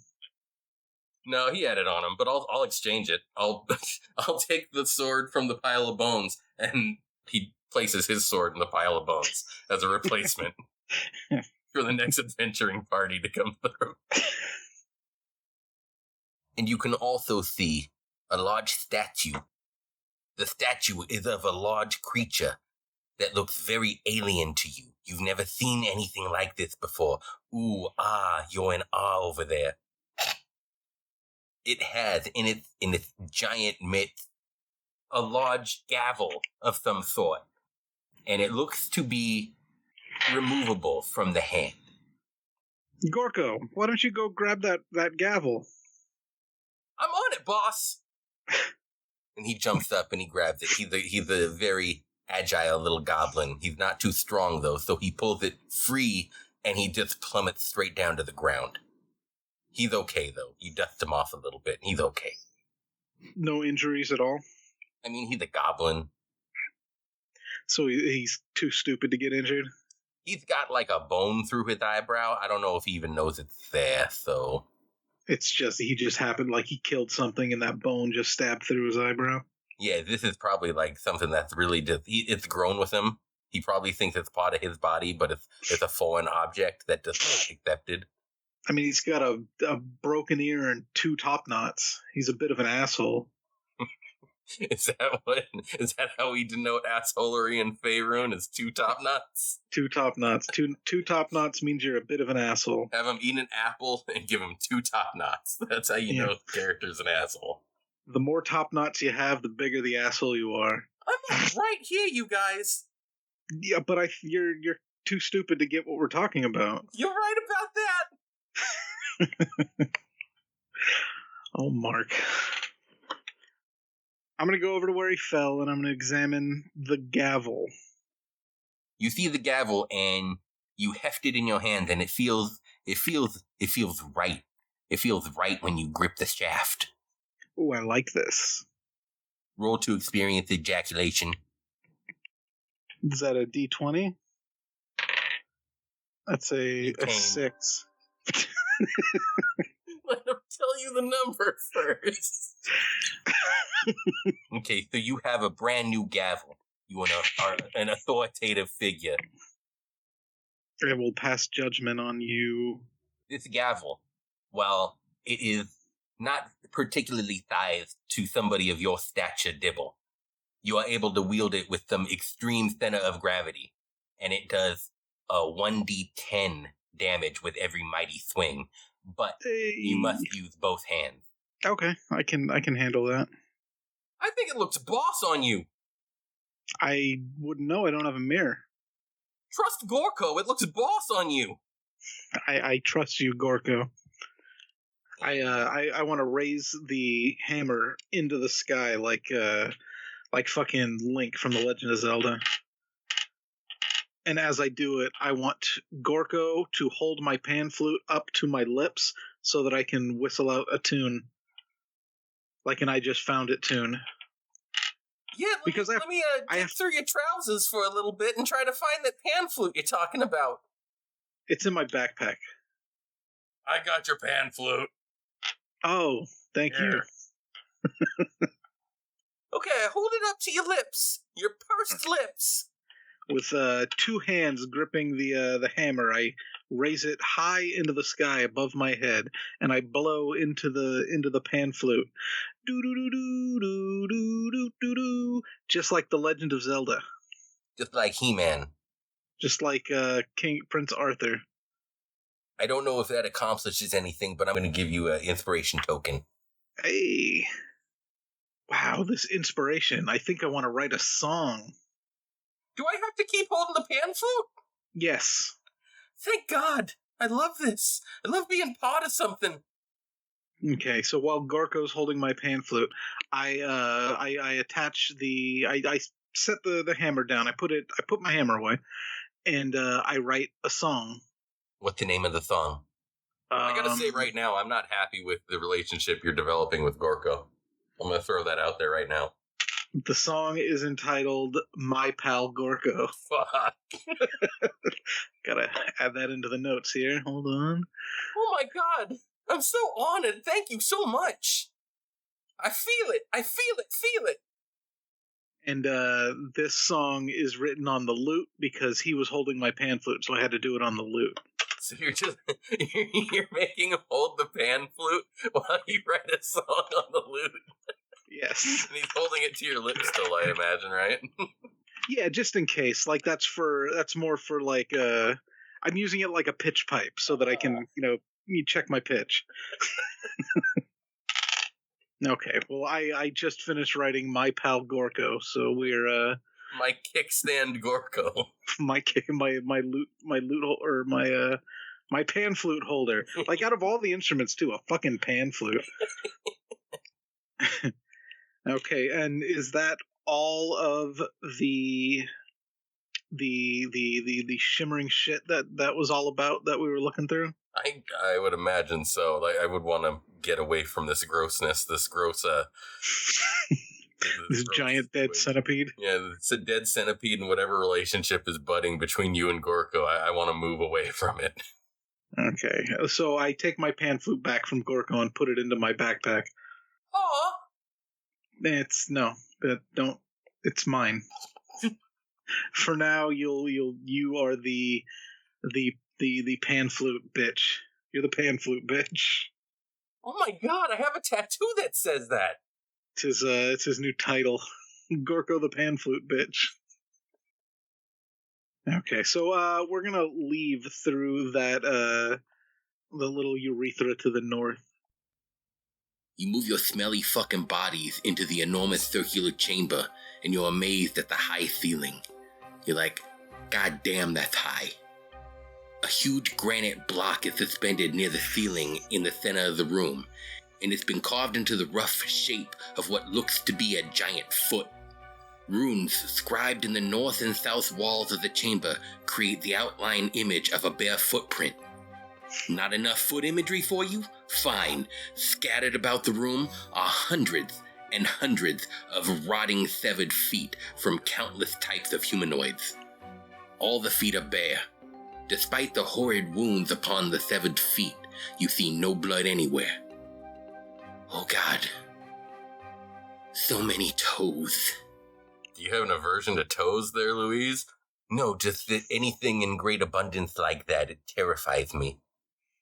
Just large amounts of anything? Yeah, like if there's a large bucket of peas, like, oh my God, just don't even think about it. But what if it's a small pile of rice? Like, it's still like 500 rice, but it's a small pile. I'm already starting to hyperventilate. Please stop. Damn. Like a forest. You could Imagine go to a forest, the Louise. Moving along. Moving along. So this is a foot room, so I'm going to see what Bitt thinks of all the feet in this room. I mean, it's pretty hot. I mean, there's a lot of lacerations and lesions and they're severed, but it's pretty hot. I 7 out of 10 for the effort. 7 for the effort. I like the stone foot up there. It's pretty sexy. But what with the severed feet? Like there are different humanoid types of feet. Which one would you consider your favorite of the bunch? I'd have to look through them. If you'd like to help me like make a pile, like sort through them, like hot or not, I could do that. We could do that. I will gladly help you do that. Okay. Look here. This is a kobold foot. Let's throw that in the knot pile. Tossed into the knot.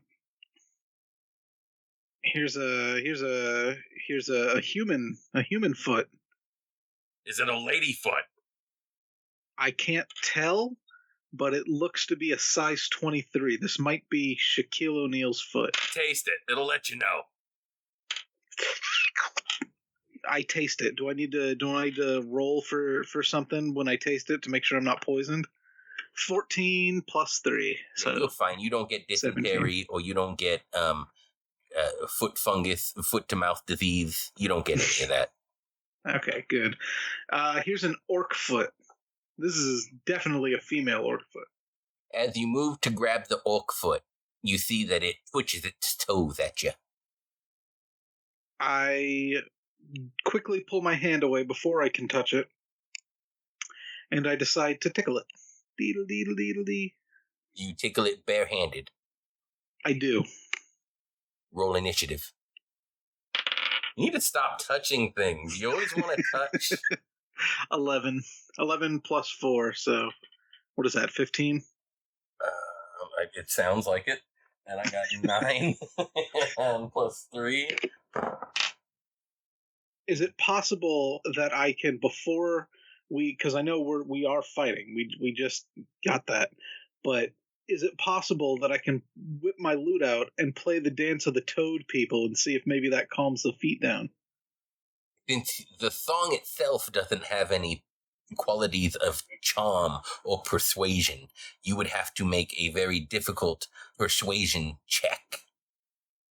And I said lute, I meant pan flute. This one was written specifically for the pan flute. That is an 11 plus 9 is 20. You have charmed 1 foot. I would like to back up, because I got, 25? I back up about 10 feet. Okay, Bit, it is your turn, but I would like to warn you, as you survey the situation, you do see that there are several more feet that have animated and look to be aggressively coming your way. All right, but we have 1 charmed foot. 1 charmed orc foot? Yes. Okay, you know what? Since I have reach with my whip, I'm gonna unfurl my whip, and I'm gonna start cracking some feet. Okay, I rolled an 18. 18 plus 7, so I assume I hit. You crack your whip at one of the closest feet that's advancing towards your position, and it explodes. This is like a Tarantino movie. There's just blood. There's explosions of bodies and blood and guts and feet. There's so much feet. It is the foot's turn, and one of them is close enough to attack Dibble. Okay, that's a 19. The foot in front of you magically leaps up into the air and slashes at you with its talons. And you take 3 points of slashing damage. 1, 2, 3, down to 8.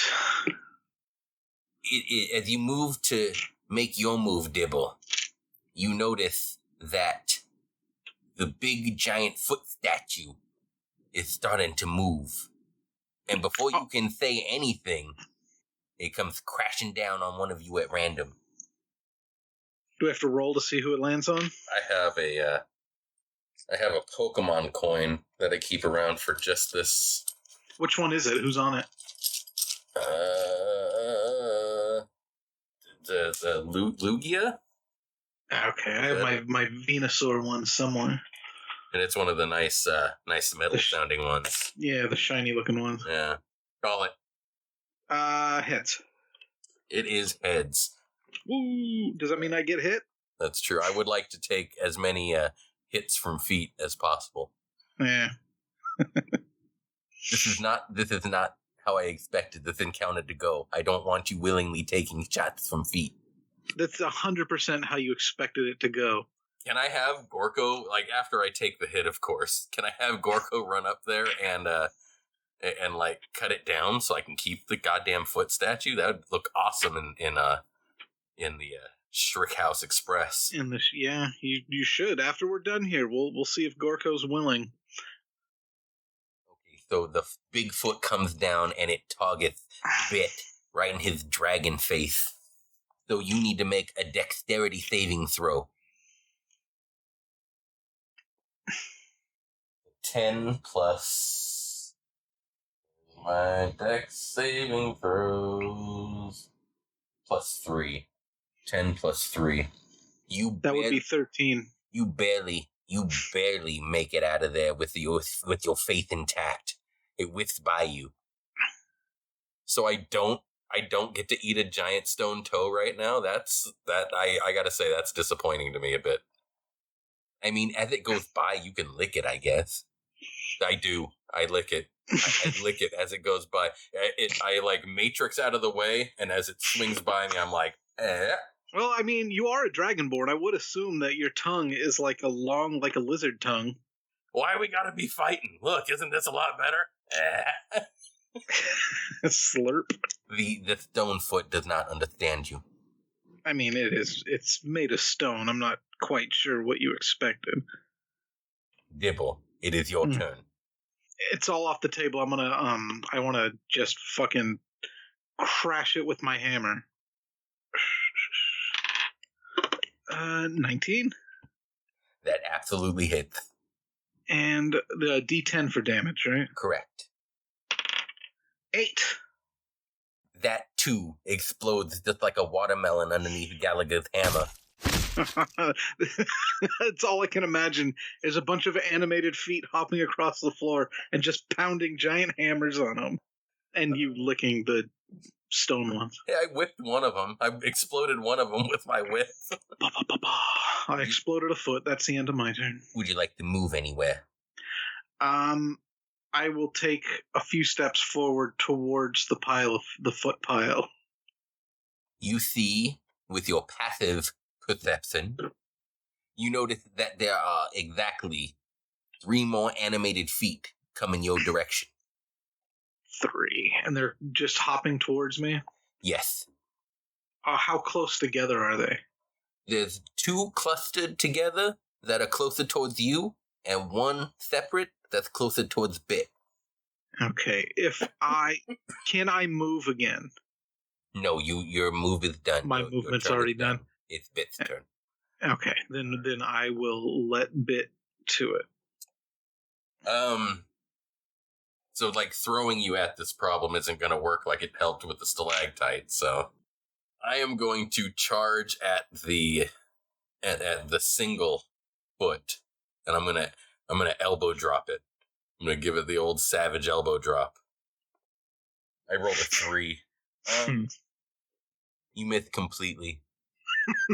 You go, oh yeah, and you fall directly down onto the floor right next to it, and it looks at you, but like as a foot would. So I guess it it rotates on its heel, and it looks at you with its toes pointed at you. I don't know how feet look at things. I'm sorry. It sticks its toenails in your direction. Like, I could tell that foot is laughing at me right now. Bitt grabs his elbow and he goes, "Son of a bitch! Ow!" You're not very, very good with these unarmed attacks. You might want to start rethinking them. I'm green. The term is green. I'm literally green. We're both green, boss.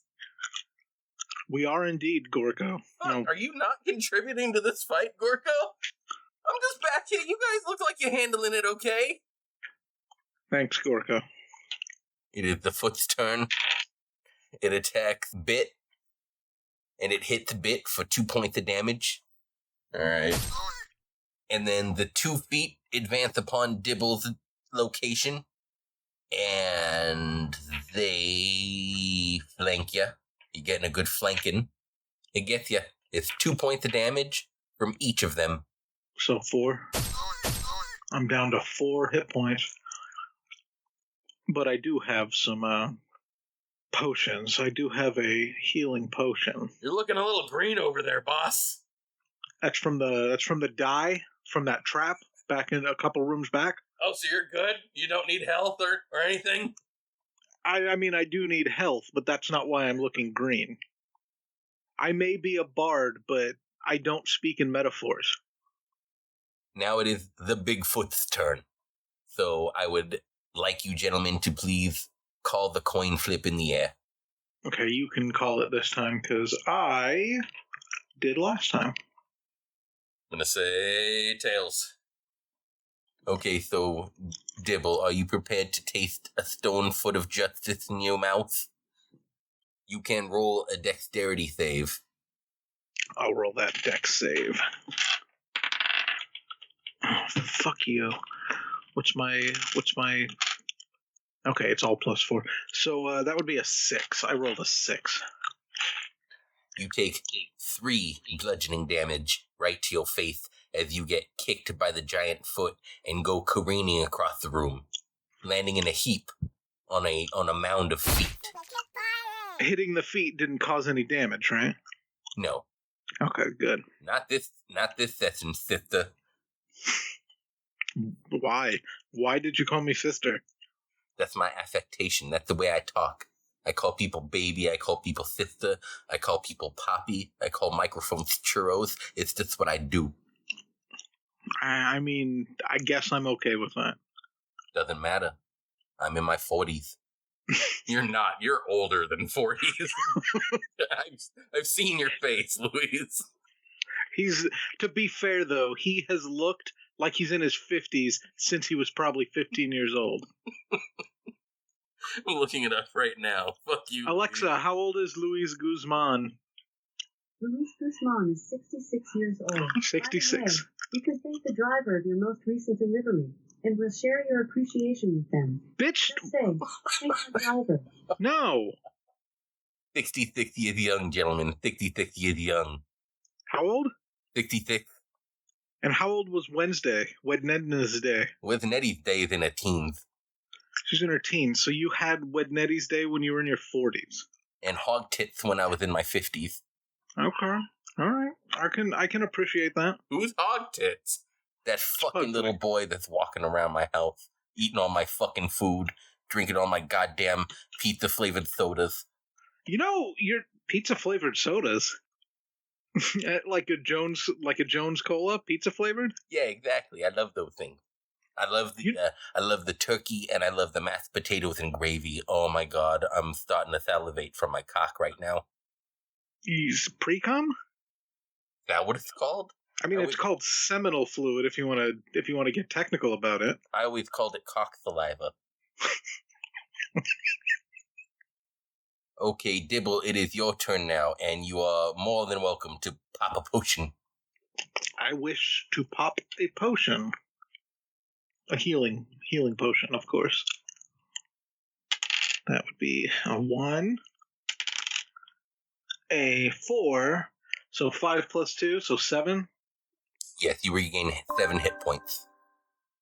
I'm going to take a swing and hope I hit them. They're both to the east, so they're both right there, right? Yeah, go ahead, make your attack roll. You're gonna fuck me over on this one, Louise. I know it. 16 plus. Oh shit! I'm stupid. It's right there. So that would be what 21. Oh my god, you miss. No, seriously, you hit. Which one? You don't hit both of them. I'm not gonna let you hit both of them. Here's a question. Like, is it a left and a right foot, or is it 2 left feet or 2 right feet? There's 2 right feet coming at you. One of them's human. The other one looks to be some kind of goblin-y. Not necessarily a kobold, but something lizardy, something gross, something scaly. It's the human foot. I'm gonna hit the human foot. Okay, got my D10. A 2 did 2 damage. That's enough to flatten it. You flatten it like a little pancake. It's a little. Yeah, but it didn't explode. Yeah, you only hit 2. I made a foot pancake for Bit over there, and then there's a goblin foot in case Gorkoh happens to have a foot fetish and might want to take a gander at that goblin foot. I'm working on making some syrup over here, you boys. I don't. Nope. Yeah, we'll pass on the syrup, Gorkoh. Not biting. Goblin syrup.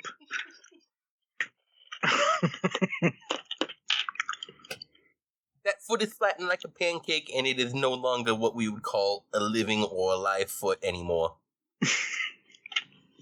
What we would call. It's Bit's turn now. I'm gonna razzle the foot. 18 plus 9. Yeah, you grab the foot. 27. It's pretty fucking easy for you to just grab a foot. It's right in front of you. It's a foot. This really shouldn't be a fight. Okay, so I'm holding a foot, and it's wriggling, I would imagine. Yes. You gotta say it like Gollum. Does he do the cheek? The cheek? Yeah, it's wriggling. That's how he likes his fish. He likes them raw. It's wiggling. It's got its little toesies and it's flexing. You can see the desperate flexing of the toes. I will take that foot and stand underneath the giant stone foot and hold it above my head in case the stone foot targets me. Okay, so it is now the foot's turn. The first foot is going to try to break free of your grasp bit, and it does not. It flexes, and it does not move. It just stays there like a stinking foot. So you have one flattened pancake foot in front of you, Dibble, and one that's desperate to avenge its fallen footmate. Is the flattened one dead yet? Yeah, that one's dead. It's just It's waiting for the goblin syrup. Oh, fucking hell. Is it physically waiting for it, or is that just your little thing that you're putting on it? That's my little sauce I'm putting on it. Ugh. So the foot misses its attack on you, Dibble. And it's right in front of me right now? It's right in front of you. And it is now the stone foot's turn. Time for a coin flip, you boys. Go ahead and call it. Tails. It is heads. Fuck. Foot's coming towards you. You need to make a dex save. Ooh, rolled an 8 plus 4. That's 12 exactly. Oh my god, you did it. You did it. The foot sails past you. Do I do like a matrix flip underneath it? If you want, you tell me how it happens. I do that little tuck my thumbs under my suspenders and do the chicken wing thing with the elbows going up and down and do a little bard dance off to the side so that it flies right past me. The foot is not impressed. I'm not trying to impress the foot. I was trying to avoid it. I'm impressed, boss. Thank you. That was Thank fucking you, amazing. How about you, Gorkoh? I'm over here. If you mention goblin syrup, I'm gonna kick you in the mouth. I'm over here making We both know you're just gonna say goblin syrup. I'm over here making some paper mache. Okay. I'm making a paper. I'm not going to ask. Mache Paper mache Nicholas. for you, boss. Not goblin syrup. Anything but the goblin syrup. I don't want to get kicked in the face. You just said goblin syrup twice. Oh my god. I'm taking notes of this. I'm gonna add this to my notes over here. My performance review is gonna look horrible. Gorkoh said goblin syrup. That's 2 kicks in the fucking mouth you just earned there, Gorkoh. I'm just gonna keep track of it with some tally marks here. We got 1, 2. So you're up to 2. You're up to 2 kicks in the face, Gorkoh. I'm gonna be keeping track of this as we go along. Damn it! Damn it all! You're gonna receive the kick. You're gonna receive your punishment, but you're not gonna know when. Dibble, it is your turn. I imagine one of the feet that's left over is just sitting there tapping itself on the ground, waiting for us to finish. Yeah, or awaiting more goblin syrup. Oh, fuck you. See, now I can't kick you in the face because you're in charge of the whole campaign, now can I? Okay, I want to smash it with my hammer. This is the last foot, or you're still holding one, right? Yeah, I'm still over here, holding it up in worship to the stone foot. Okay, I want to smash this foot, this 1 foot with my hammer. Go ahead, make your attack roll. That is a 10. 10 plus 6, so 16. That hits. Roll damage. Damage was a D10, right? Yes. 7 damage. As you bring your hammer down, Gorkoh looks up, Bitt looks up. The foot that Bitt is holding looks over in your direction. Your hammer crashes down on it and sprays this liquid everywhere. There's pus, there's blackness, there's blood. Have you ever had an ant named Bernice? No. It smells like an ant Bernice. That's what it smells like when you explode this foot everywhere. Smells like Aunt Bernice. That's exactly right. I'm glad you finally understand it. I completely understand. I mean, you get it, right? Yeah, Aunt Bernice is here. Smells like Aunt Bernice. Yep. Now, what would you like to do? Would you like to move anywhere? Would you like to go sit next to Gorkoh as he's making his goblin syrup? I want to run over with Bitt because he's holding the foot above him so that the foot can take the damage if the stone foot happens to land on him. So that way I'll be under him, so him and the foot will take the damage if I happen to be there. Yeah, that's or if smart. it happens to Stand between my legs. Yes, I'm going to go stand under Bitt's bits. The enormity of Bitt's bits. Okay, as you move and position yourself between the strong tree trunk-like thighs of your partner, you brace yourself as the Aunt Bernice stench still wafts over you. All right, so it's my turn now. Yes. I'm gonna, do I have a bite attack? Do I have a bite the foot? Can I eat when I'm holding it like a corn cob, can I just bite it? You don't have a bite attack per se, but I don't see why it can't just be an unarmed slashing attack. All right, I'm gonna do that. Plus 7. 8 plus 7. Yes, that would be 15. You start gnawing on the foot like it's good, like foot gnawing's going out of business. All right. That's a 1d8 plus 5.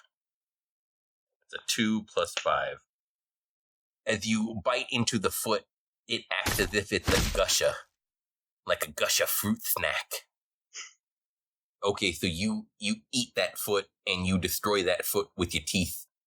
And as you destroy that final foot, the foot that is made of stone that hangs above you, it seems to have settled into its little node in the ceiling and doesn't seem to be active anymore. So can we get Gorkoh to get up there and try to cut the foot down? We could try. Yeah, I mean, I got a 20 strength, but I still don't know if that can carry a boulder. I'll just leave the stone foot. I don't need it. So yeah, I'm done. I'm done with the room. I think I'm going to go along with you. I think I think we should just move on to the next room. Okay, fantastic. I hope you enjoyed my foot room. A small, brass-colored dragon thrashes madly at the far end of the cavern, trapped beneath 2 large boulders that block a northern tunnel. It's like the tunnel itself is trying to give the dragon the old Arabian goggles. You boys ever do that to someone? Come on, tell me. I won't tell nobody. Is that like a Roman army helmet? Like balls over the eyes with the dick hanging over the nose? That's exactly what it is. Oh my god, you've done it.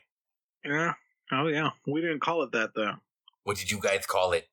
The Roman army helmet. Oh. So as I was saying, the dragon was thrashing madly at the far end of the cavern. 2 dark creatures resembling flying squids dart just out of the little dragon's reach, harassing it, taunting it, poking it. A tunnel to the north is also blocked with rubble. Only a tunnel to the east stands clear of the debris. I address Bitt and I say, "Hey, Bitt, would it be racist for me to ask you if you can speak that guy's language?" Very. But do you? Yes. Ask him if he needs help. Oglak. Ogen blocken. Blicken blocken. Bluken block. Real quick though, what did the dragon say to you? Well, I asked him if he needed some help or if he was just playing with his friends. And he called me an idiot. So he kind of chewed me out a little bit. So Rightfully so. I understand. And yes, he does need our help. It was a stupid question, Bitt. You should have never asked him that. I'm not good in social situations with dragons, other dragons. It's kind of one of my faults. Okay, rolling for initiative. That is a 5. 5. What do I got? A +4, so 9. All right, and I got a 9 plus 3. They advanced upon your location at the entrance. So then I will try to just tank and draw both of their attention then. Because let's be honest, I don't mind if you die. Likewise, I mean that's they have resurrection spells for a reason, right? Yeah. Actually, you know what? I think maybe we can meet them at the center and keep their attention on us. And I could send Gorkoh and a mage hand over there to see what they can do. Yeah, have the mage hand carry Gorkoh over there. Yeah. But it has to, like, when it carries him, it has to, like, because it's a Jack A hand, so it's got to, like, pick it up like it doesn't really want to touch it and float him over there. I'll charge in at both of the squiddy dark mantles. I'll run in with a kick, because that's been going well for me so far. You in the past, yeah. Hey, it's got to land sometime, right? That is a 9 again. 9 plus 7. Okay, yes, roll damage. It's a 6. So that's 11. You strike down on one of the dark mantles with your claws, and it does an enormous amount of damage to it, and it squeals. Get over there, Gorks. Gork money. Your Jack A mage hand lifts up Gorkoh and brings them over to the dragon, and the dragon does not seem to be impressed with the goblin that's in front of him. Of course he's not. He's a fucking dragon. Dragons are kind of assholes like that. Hey, dragon, do you speak regular? Yes, the dragon does speak regular. Come on.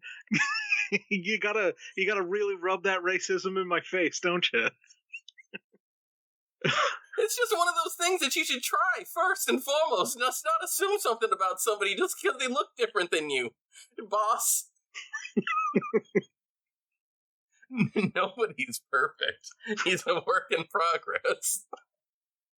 So yes, he's over there, and they're talking in regular, and they're discussing plans of attack on how to get the dragon out from underneath this rubble. If Gorkoh was able to pull a few of the pieces of debris free, she might be able to squirm out the rest of the way. So Gorkoh jumps up there and he starts wildly pulling on all the little different pieces of rock that he can see, but he's not very strong, so he's not budging any of them just yet. What else would you like to do on your turn, Dibble? Can the mage hand try and move any of them rocks? It's too heavy for the mage hand. Can the mage hand, like, caress the dragon's face to keep her calm? Yes, the mage hand reaches one long fingernailed index finger out and just strokes the side of the dragon's face. So I am going to go ahead and attack the... No, I don't want to use that. I'll use my hammer on the one that is on the ground like a rock, the one that you already super kicked. And let's roll. That is a 9 plus 6, so 15. That absolutely hits. And what was my damage? Drop the hammer. A D10. And we get an 11. That was a D12. Okay, 7. 7 on the D10. The dark mantle that you hit with your gavel, it makes a little squeal sound and it spins and its little skirt goes like wee, and it drops dead and it inks out all over you. So now you're green and black. You look even more like a goblin now. Yeah, Gorkoh's going to be like, "Oh my god, boss," when he gets back over here. You're like a super goblin now. Okay, there is a single dark mantle left that attacks Bitt. That's a 9. That is not good enough to hit my AC. So fuck off with that. Fuck off with you, little inky. Like it took its little tentacle and just kind of pressed it up against your chest. Like just kind of held it there. Give me a little shove, like, hey, what's the big idea killing my friend over there? And you push its hand off and go, stop it. What is Gorkoh doing over there? Gorkoh is still trying to dislodge these rocks. And it looks like you see some pebbles move and drop from your vantage point. Is the dragon at least still trying to squirm around to move those rocks and give him a little help?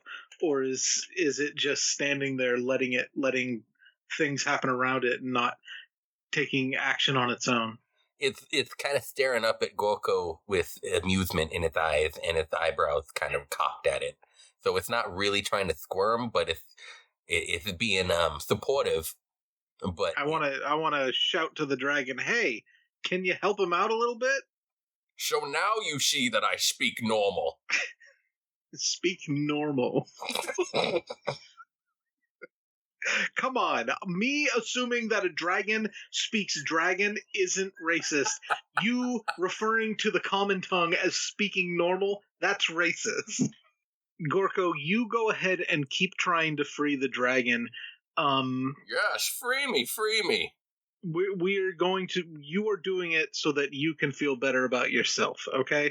Not because we want to help the dragon. I just want you to succeed at something. I'm feeling agency right now. No, you're not feeling agency. Do not put it that way. We do not succumb to the smuggery of dragons. I'm feeling very kicky still, so I'm going to try to super kick the shit out of the other Dark Mantle. It's a 16. 16 total or 16 That's plus? a 16 total. Okay. That absolutely hits. I want a shirt that says, that absolutely hits, but it's written with the list. Uh-huh. You gotta get a picture of Louis Guzman on the back. So, yeah, I hit the fucking Dark Mantle, right? Yeah, you absolutely hit.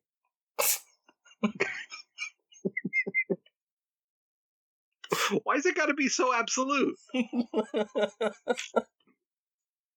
6 plus 5. That's 6 plus 5 slashing. That's an 11. The squiddy is reeling from the super kick that you laid into it. The squiddies. It's a super kick party. It is officially a goddamn super kick party. I want to stab the guy that you just kicked in his face. Stab him with your hammer? No, I meant, yes, I want to stab him with my hammer. I want to stab him with the blunt end of my hammer. God, that's gonna hurt. Jesus. All right. Don't piss off a fucking angry halfling with a hammer.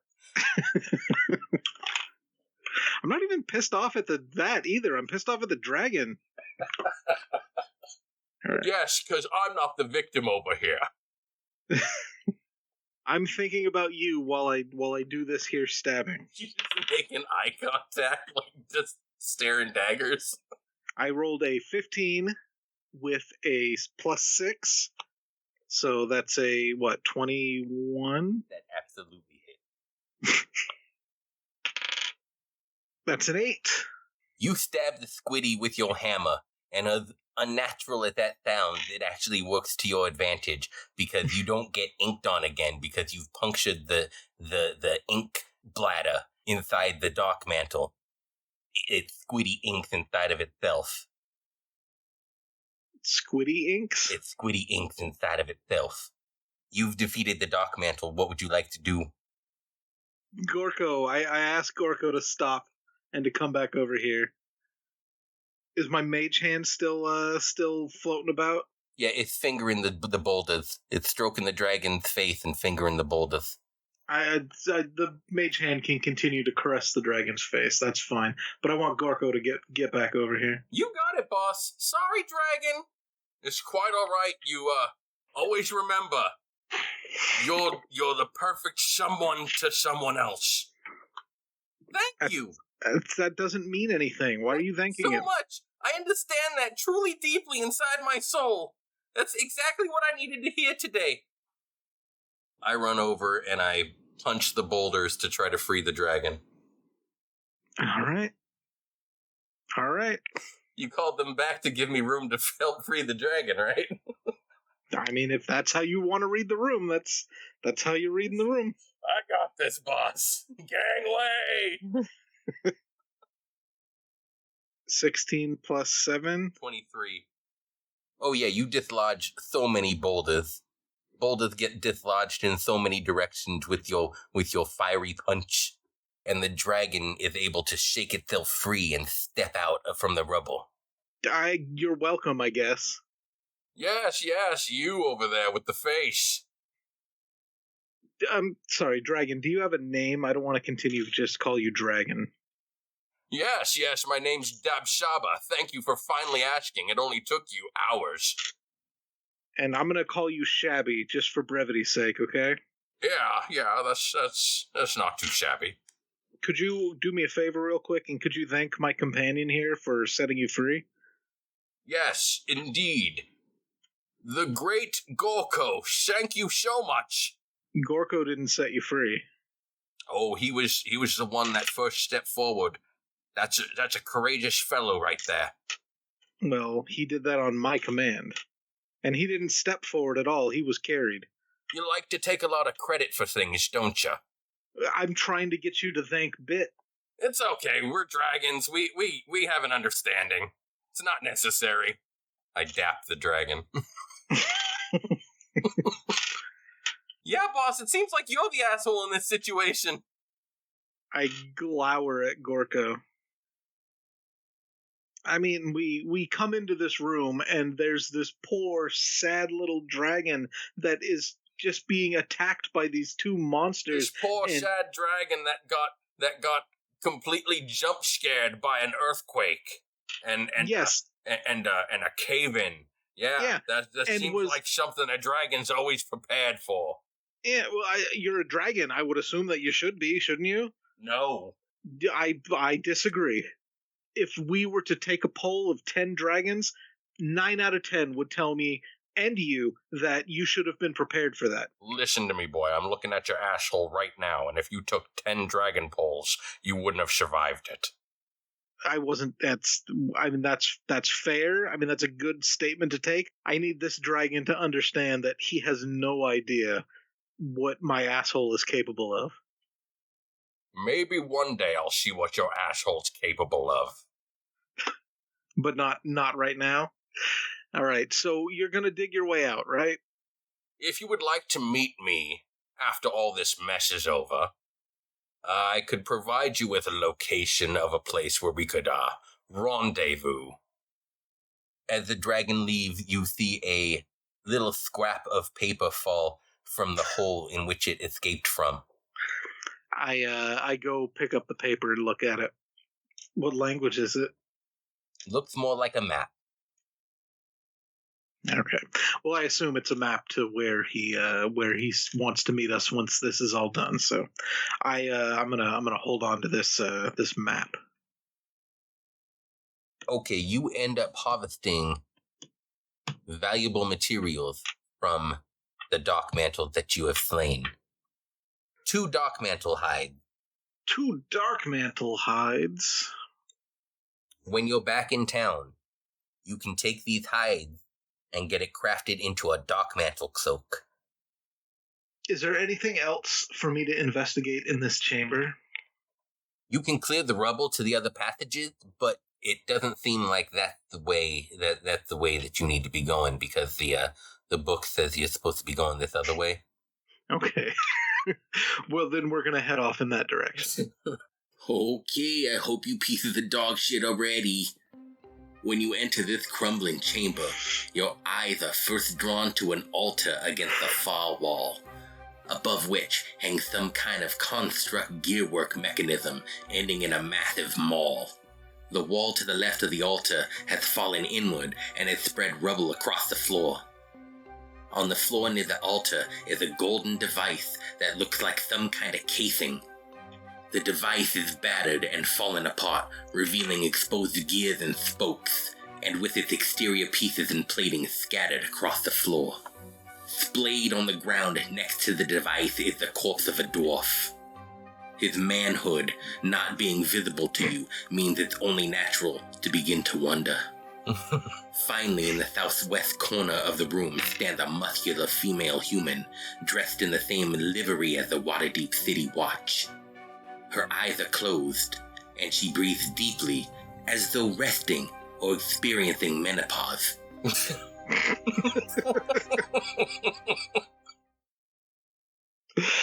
Oh, shit. You there, lady. Human woman. There's no visible response from the individual facing the wall. There's no visible response? That's what I said. Was there an audible response? I snapped at you. This is just okay. So we came in the little urethra down here. Yeah, the dingleberry at the bottom you come up through. Okay. I have a feeling this is like she's pressed up against the wall like a fucking Blair Witch Project. Like, what's his name at the end of Blair Witch? Yeah, that's exactly right. Oh my god, do you see that movie? It scared the shit out of me when I saw it in theaters. All right. I want to shout out to that. No, I want to examine the dwarf corpse.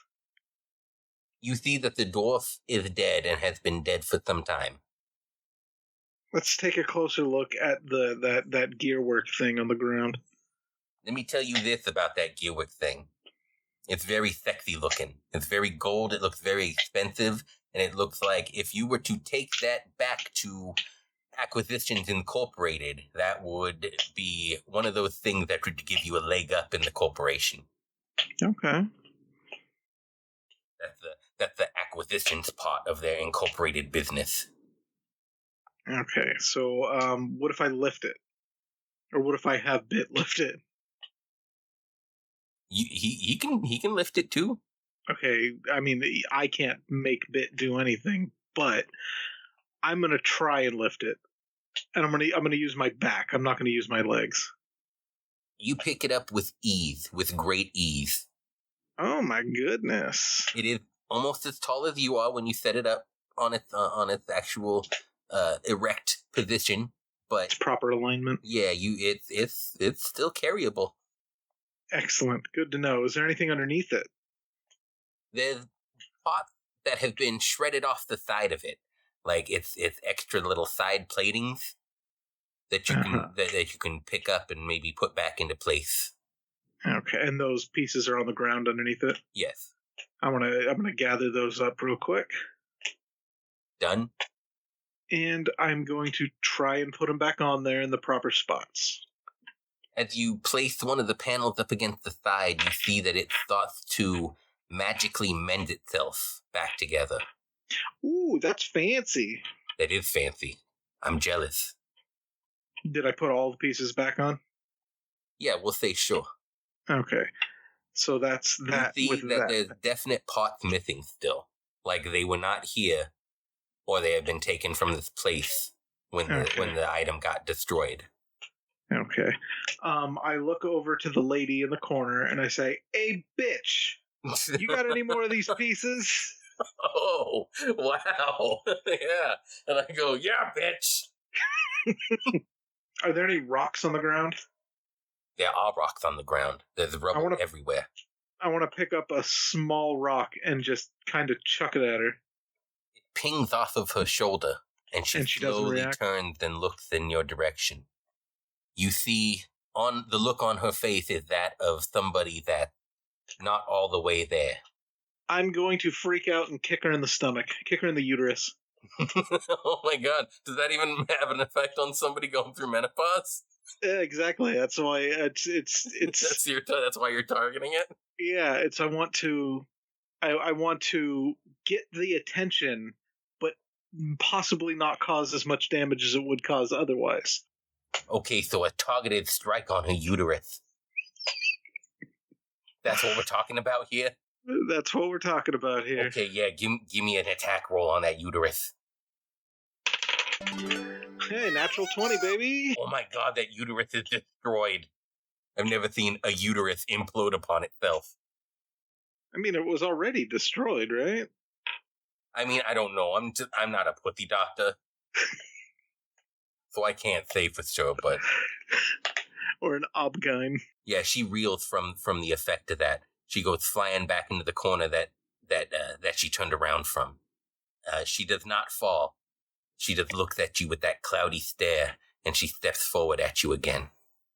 Bitt, I just destroyed this lady's uterus, and she's still coming at us. What do we do? I run. If you destroy a lady's uterus and she still comes after you, you need to go. You need to get the fuck out of Dodge. All right, I'm gonna run along with you then. You both make a mad dash for the exit, and she starts to follow you and gives chase. You guys make it out of the room, and she stops right at the exit of the room, right at the barrier. And she won't move forward anymore? She looks very agitated, but she does not step forward. Can I reach my hand out and place it on her shoulder? Yes, you can. I would like to do that. Are you trying to just... I'm trying to pull pull her towards us. Go ahead and make a grapple check. 19. You tug her towards you and kind of shake her and go, "What's wrong with you? What's wrong with you, woman?" And she leaves the boundary of the room. You can see the cloudiness and the haziness leave her eyes. And she goes, "Ow, my uterus! What happened to my uterus?" I point up to the maul that's suspended in the ceiling. And I go, "Yeah, that thing up there that came in and swung and hit you in the uterus."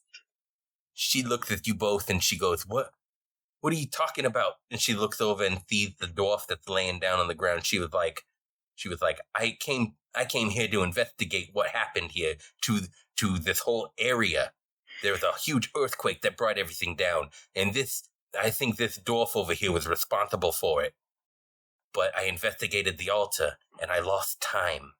I go back for the for that housing thing. Oh yeah, I forgot that we went out of our way to try and do shit with it. Oh, that's what I wanted to ask the broad if she has any of the other parts that go to this. Parts. I don't know about any parts, but that thing is very suspicious to me. Yes, everything's suspicious to you. You've told us that. Going through menopause, we get it. Were there any extra parts? You did nothing? You didn't see any? Nothing that I saw. That's everything that was there that's exactly how I found it. I want to go back in that room and examine the rubble a bit, see if I can find anything in it. Okay, Bitt, as you enter to grab the device, and Dibble, as you enter to investigate further, you hear something that sounds like a gear turning and clicking into place. Oh no, did we set off the trap? Did we set off the trap that already destroyed that woman's uterus? I yell out, "Quick, everyone, cover your uteruses!" Please, everybody, make a dexterity saving throw. Oh, fuck me. I rolled a 1, but I have that. I guess my bonus doesn't matter with a 1, right? I rolled a 12 plus, what is that you said dexterity? So yeah. 12 plus 3. That's hey, 15. maybe you could reach out and grab me and pull me out of the way so I don't have to rely on my dexterity. Yeah, no thanks. Fuck. I leap out of the way like a straight up savage, and as I'm jumping out of the way, everything slows down like a Zack Snyder movie, and I just hold up my middle finger as I sail past Dibble. And that it's the flail, right? Yeah. Yeah, that thing comes flying down and bashes me right in my uterus. Okay, you take 7 bludgeoning damage to your uterus. Well, shit. So that leaves me, I'm back down to 1 HP. Jesus Christ. Again, this is the second time today. I shout, "Run!" I grab up Dibble, and I grab up the fucking the device, the gearwork device thing, and I book it. I book it, Francine. Yeah, boss, your uterus isn't looking too good over there. You should probably pop another healing potion. Yeah, we're safely out of the room. Can I pop my healing potion? You could pop it, F.A. Oh no, you fell. That is 3, so 8. That's 8 healing. So that actually puts me above what I was at before. Now I'm back at 9. The city watch god that has identified herself now through her uterus pain, gritted teeth, telling you that her name is Sergeant Tish. Okay, so as you try to exit this situation, you're basically backtracking through the maps. And when you make it to the spider room, Sergeant Teeth is amazed that the spider's face is caved in, and she goes, "Who did that?" Like, I went thigh deep up into its thorax. It was kind of amazing. Sergeant Teeth says, "If I had a uterus, that would get me very moist downstairs." I mean, you can get moist regardless of your uterus. Oh my god, it's Boot. Who's Boot? What are you boys down here for if it wasn't for a search and rescue for me and my good friend Boot? You didn't ask any questions about who you're supposed to be looking for? What kind of adventurers are you? Who's Boot? That's her best good friend. Is it the spider? Was the spider Boot? And I didn't miss one kick. I want you to know that, Quiche. Quiche. You need to know that about me, Quiche. I'm a man that doesn't miss a kick. So you guys get to the exit of the fissure, and you guys easily crawl up the rope. Quiche goes to follow, but it's very difficult for her to get up there without the with the body on her. Do you want to assist Quiche? Sure. I don't. That's her deal. Like, you know what? Yeah. Boot's dead, and as far as I know, we were far enough down underground where that's considered buried. Yeah, she's basically pulling him up out of his grave. This is essentially grave robbing. I'm with you now. The other city watch guards run over to greet you. They go, Sergeant, you're okay." And she's like, "Yeah, no thanks to you, bloody oafs. These gentlemen ended up helping me out." We were told we need to get something signed by you guys to make sure that we got something, that we did everything right, but I don't know if we have the paper, or if you supply the paper, or if you just kind of, write your number on my hand and we could call each other later. I don't know how this works. She snaps the fingers in the air, and one of the other guys runs off to go fetch her paperwork. She scribbles things down on there. She looks us over, and she signs the paperwork, and she hands it to you both, and she says, "Now get out of my sight before I change my mind about you," but then she winks. So it's okay. Oh. You know that she's just busting your balls like a sergeant is known to do. Oh, by the way, I think there was an earthquake or something. She stares at you and blinks a few times. Like when the ground shakes? She blinks a few more times. It left a hole. She turns and talks to her people to tell her where she's been and what has happened and how they need to proceed next, and just kind of ignores you from this point on. Well, all right then. I decide to pull out my lute and play my classic song, The Egg Pie of the City Watch. That is very clearly about Quiche over there, I sing the Egg Pie of City Watch as we walk away. So we're heading back to Acquisitions Incorporated, correct? Yeah. I am wildly excited about all this. Wildly? I haven't been out of that hole since before that hole was made. Where are you from? That's it seems like that was your natural environment down there. I've seen some things. I've seen things. What things? Stuff too. What kind of stuff? A whole lot of it. Omen Drawn bursts into the room with a surprised look on his face. He clearly did not expect to see you both alive. You made it. I had no doubt in my mind. Now, On to other business. My partner, Jim Darkmagic, has made me aware of the misunderstanding regarding your identities. I can't say much for your relative inexperience or lack of skill, but it looks as though you've got enough moxie to cover for that, and perhaps a willingness to do more. I'll be in touch. And with that, he plops his sack on the table for you and marches out of the room. Barbara, being Barbara, momentarily swoons before getting back to her work.